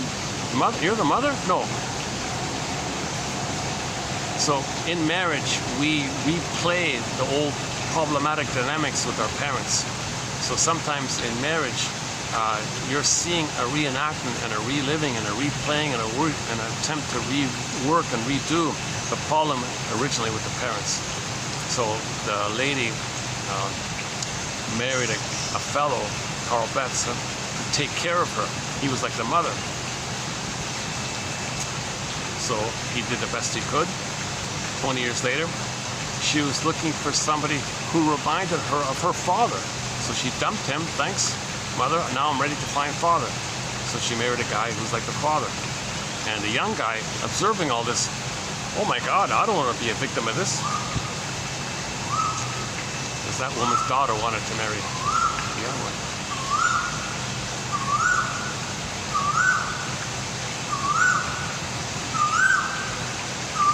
Can you hear it?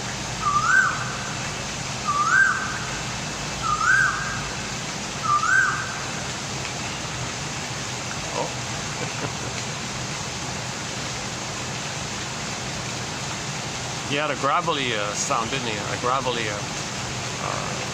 call or something. Well, okay, I'm not gonna. This time I won't walk around. Yesterday I walked around a bit. Today being Friday, everything's too busy, so let's wrap it up here. The light, we're gonna lose light in about 10 minutes, anyways. Well, you've got your mission, should you choose to accept it, which is to identify one quote that you like. So for myself, it's the one by Mott and the one by Unknown. The rest are all okay.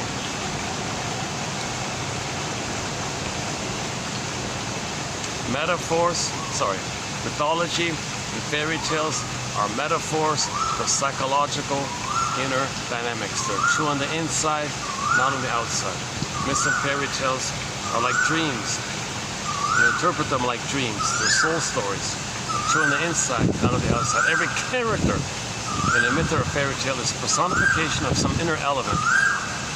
Okay, so the character of Mr. Lucifer, that's a code for the baby who was prematurely ejected out of the blissful shiningness of being happy with his mother, and he's enraged by it. And yes, he doesn't know how to mourn, he doesn't know how to connect or trust anymore. And what has he got left?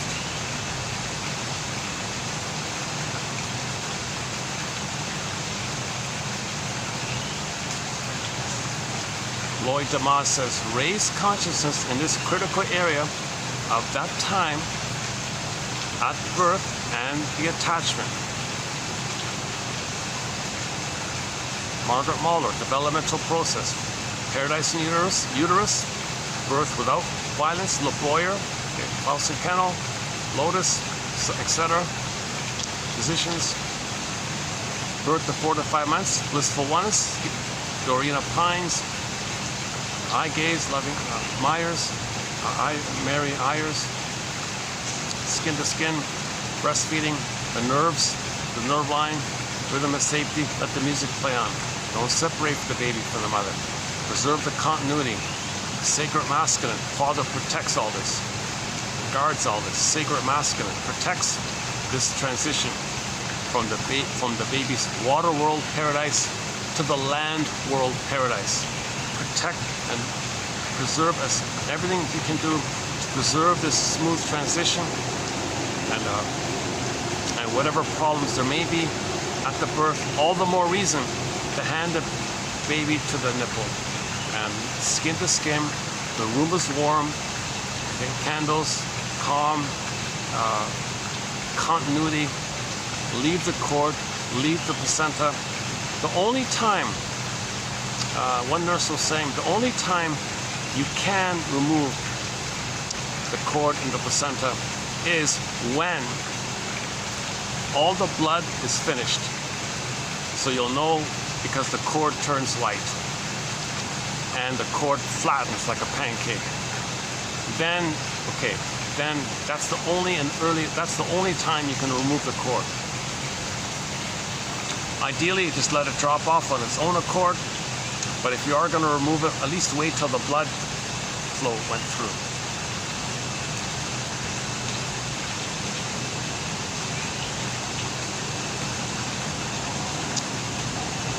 So, you know, she's got a point. You know, her metaphor, oh, delivering her baby in a hospitals are Luciferian ritual houses, something like that.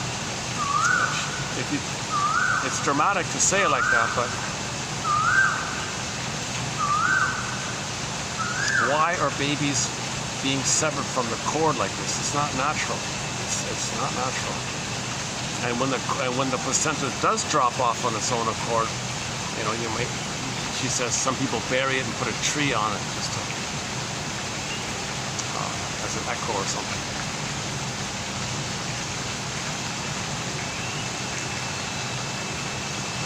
Nobody's supposed to make soup out of these awful things. Oh my God. Let it dry out, let it fall off on its own accord, and then bury it at least. And then just bury it or something.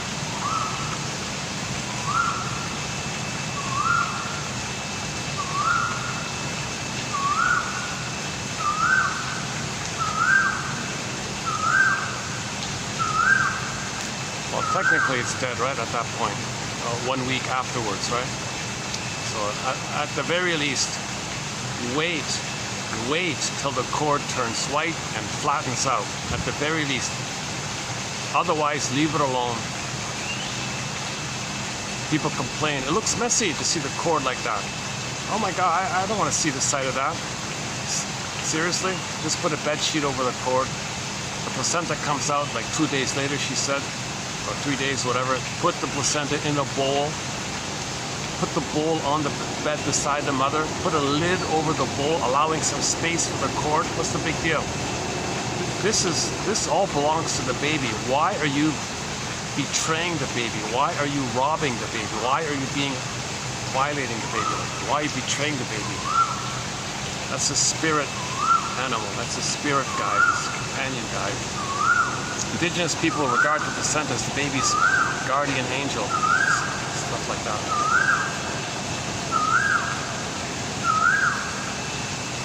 You don't want him to be fallen from his own placenta.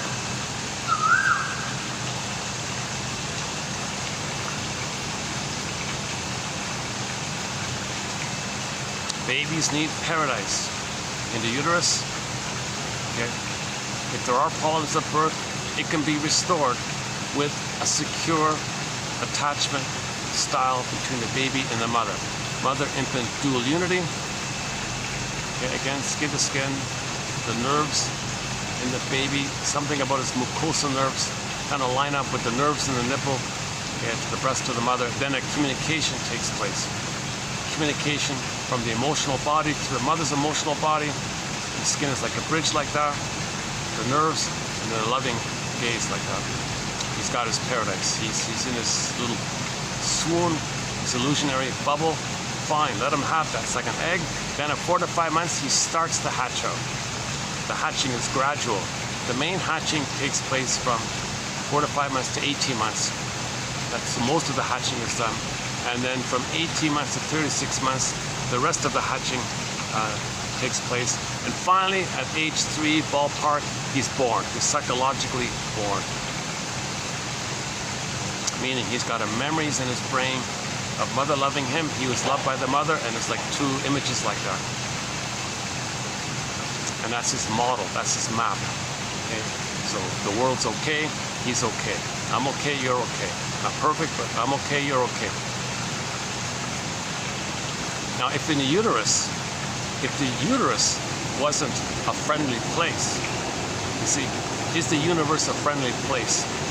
Was the uterus a friendly place? If the uterus wasn't a friendly place, and his first mother's a sea monster, and he becomes like that, he may have a nihilistic slogan, oh, the world's no good, it's all dumb, whatever. It's a beautiful world, right? Look at that swan.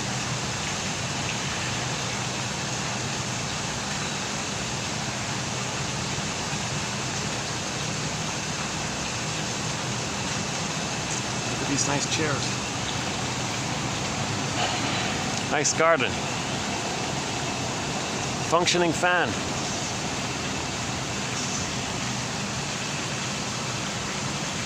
Nice building. Nice gravel.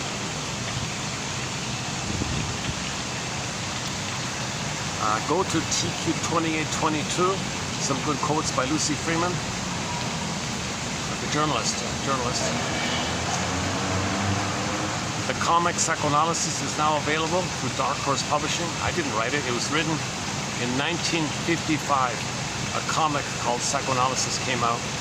4 years ago, it got redigitized and it's available. Oh, it's getting too dark here. All right, let's wrap it up here. All right, I'll see you in the next video. Well, let's open up the next video with the Happy Days quote from Potsy. I always found those two quite annoying, right? The Potsy and his friend, kind of annoying like that, right? So that's the first likable thing I've ever heard him say, right?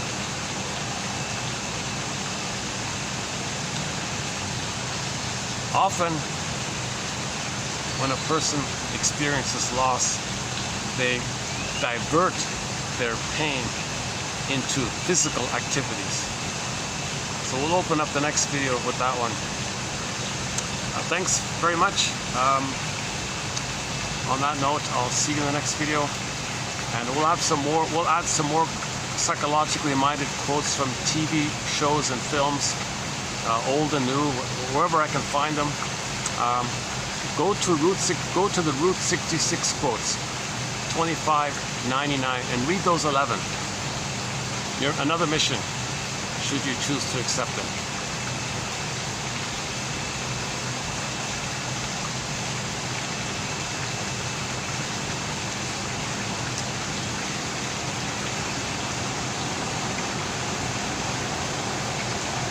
Jeez, I wish I could.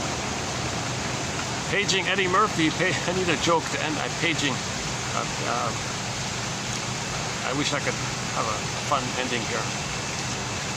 Yesterday I was struggling for a joke, like I was walking around. Can I find something funny to end up that emotionally difficult video that I did yesterday?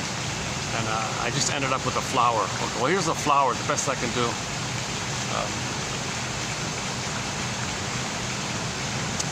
Maybe I can end up with this view here. Okay, let's just end up with,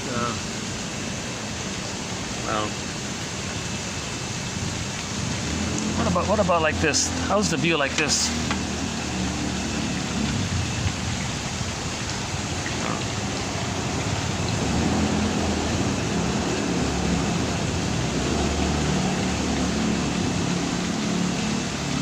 What about this view? Is this okay?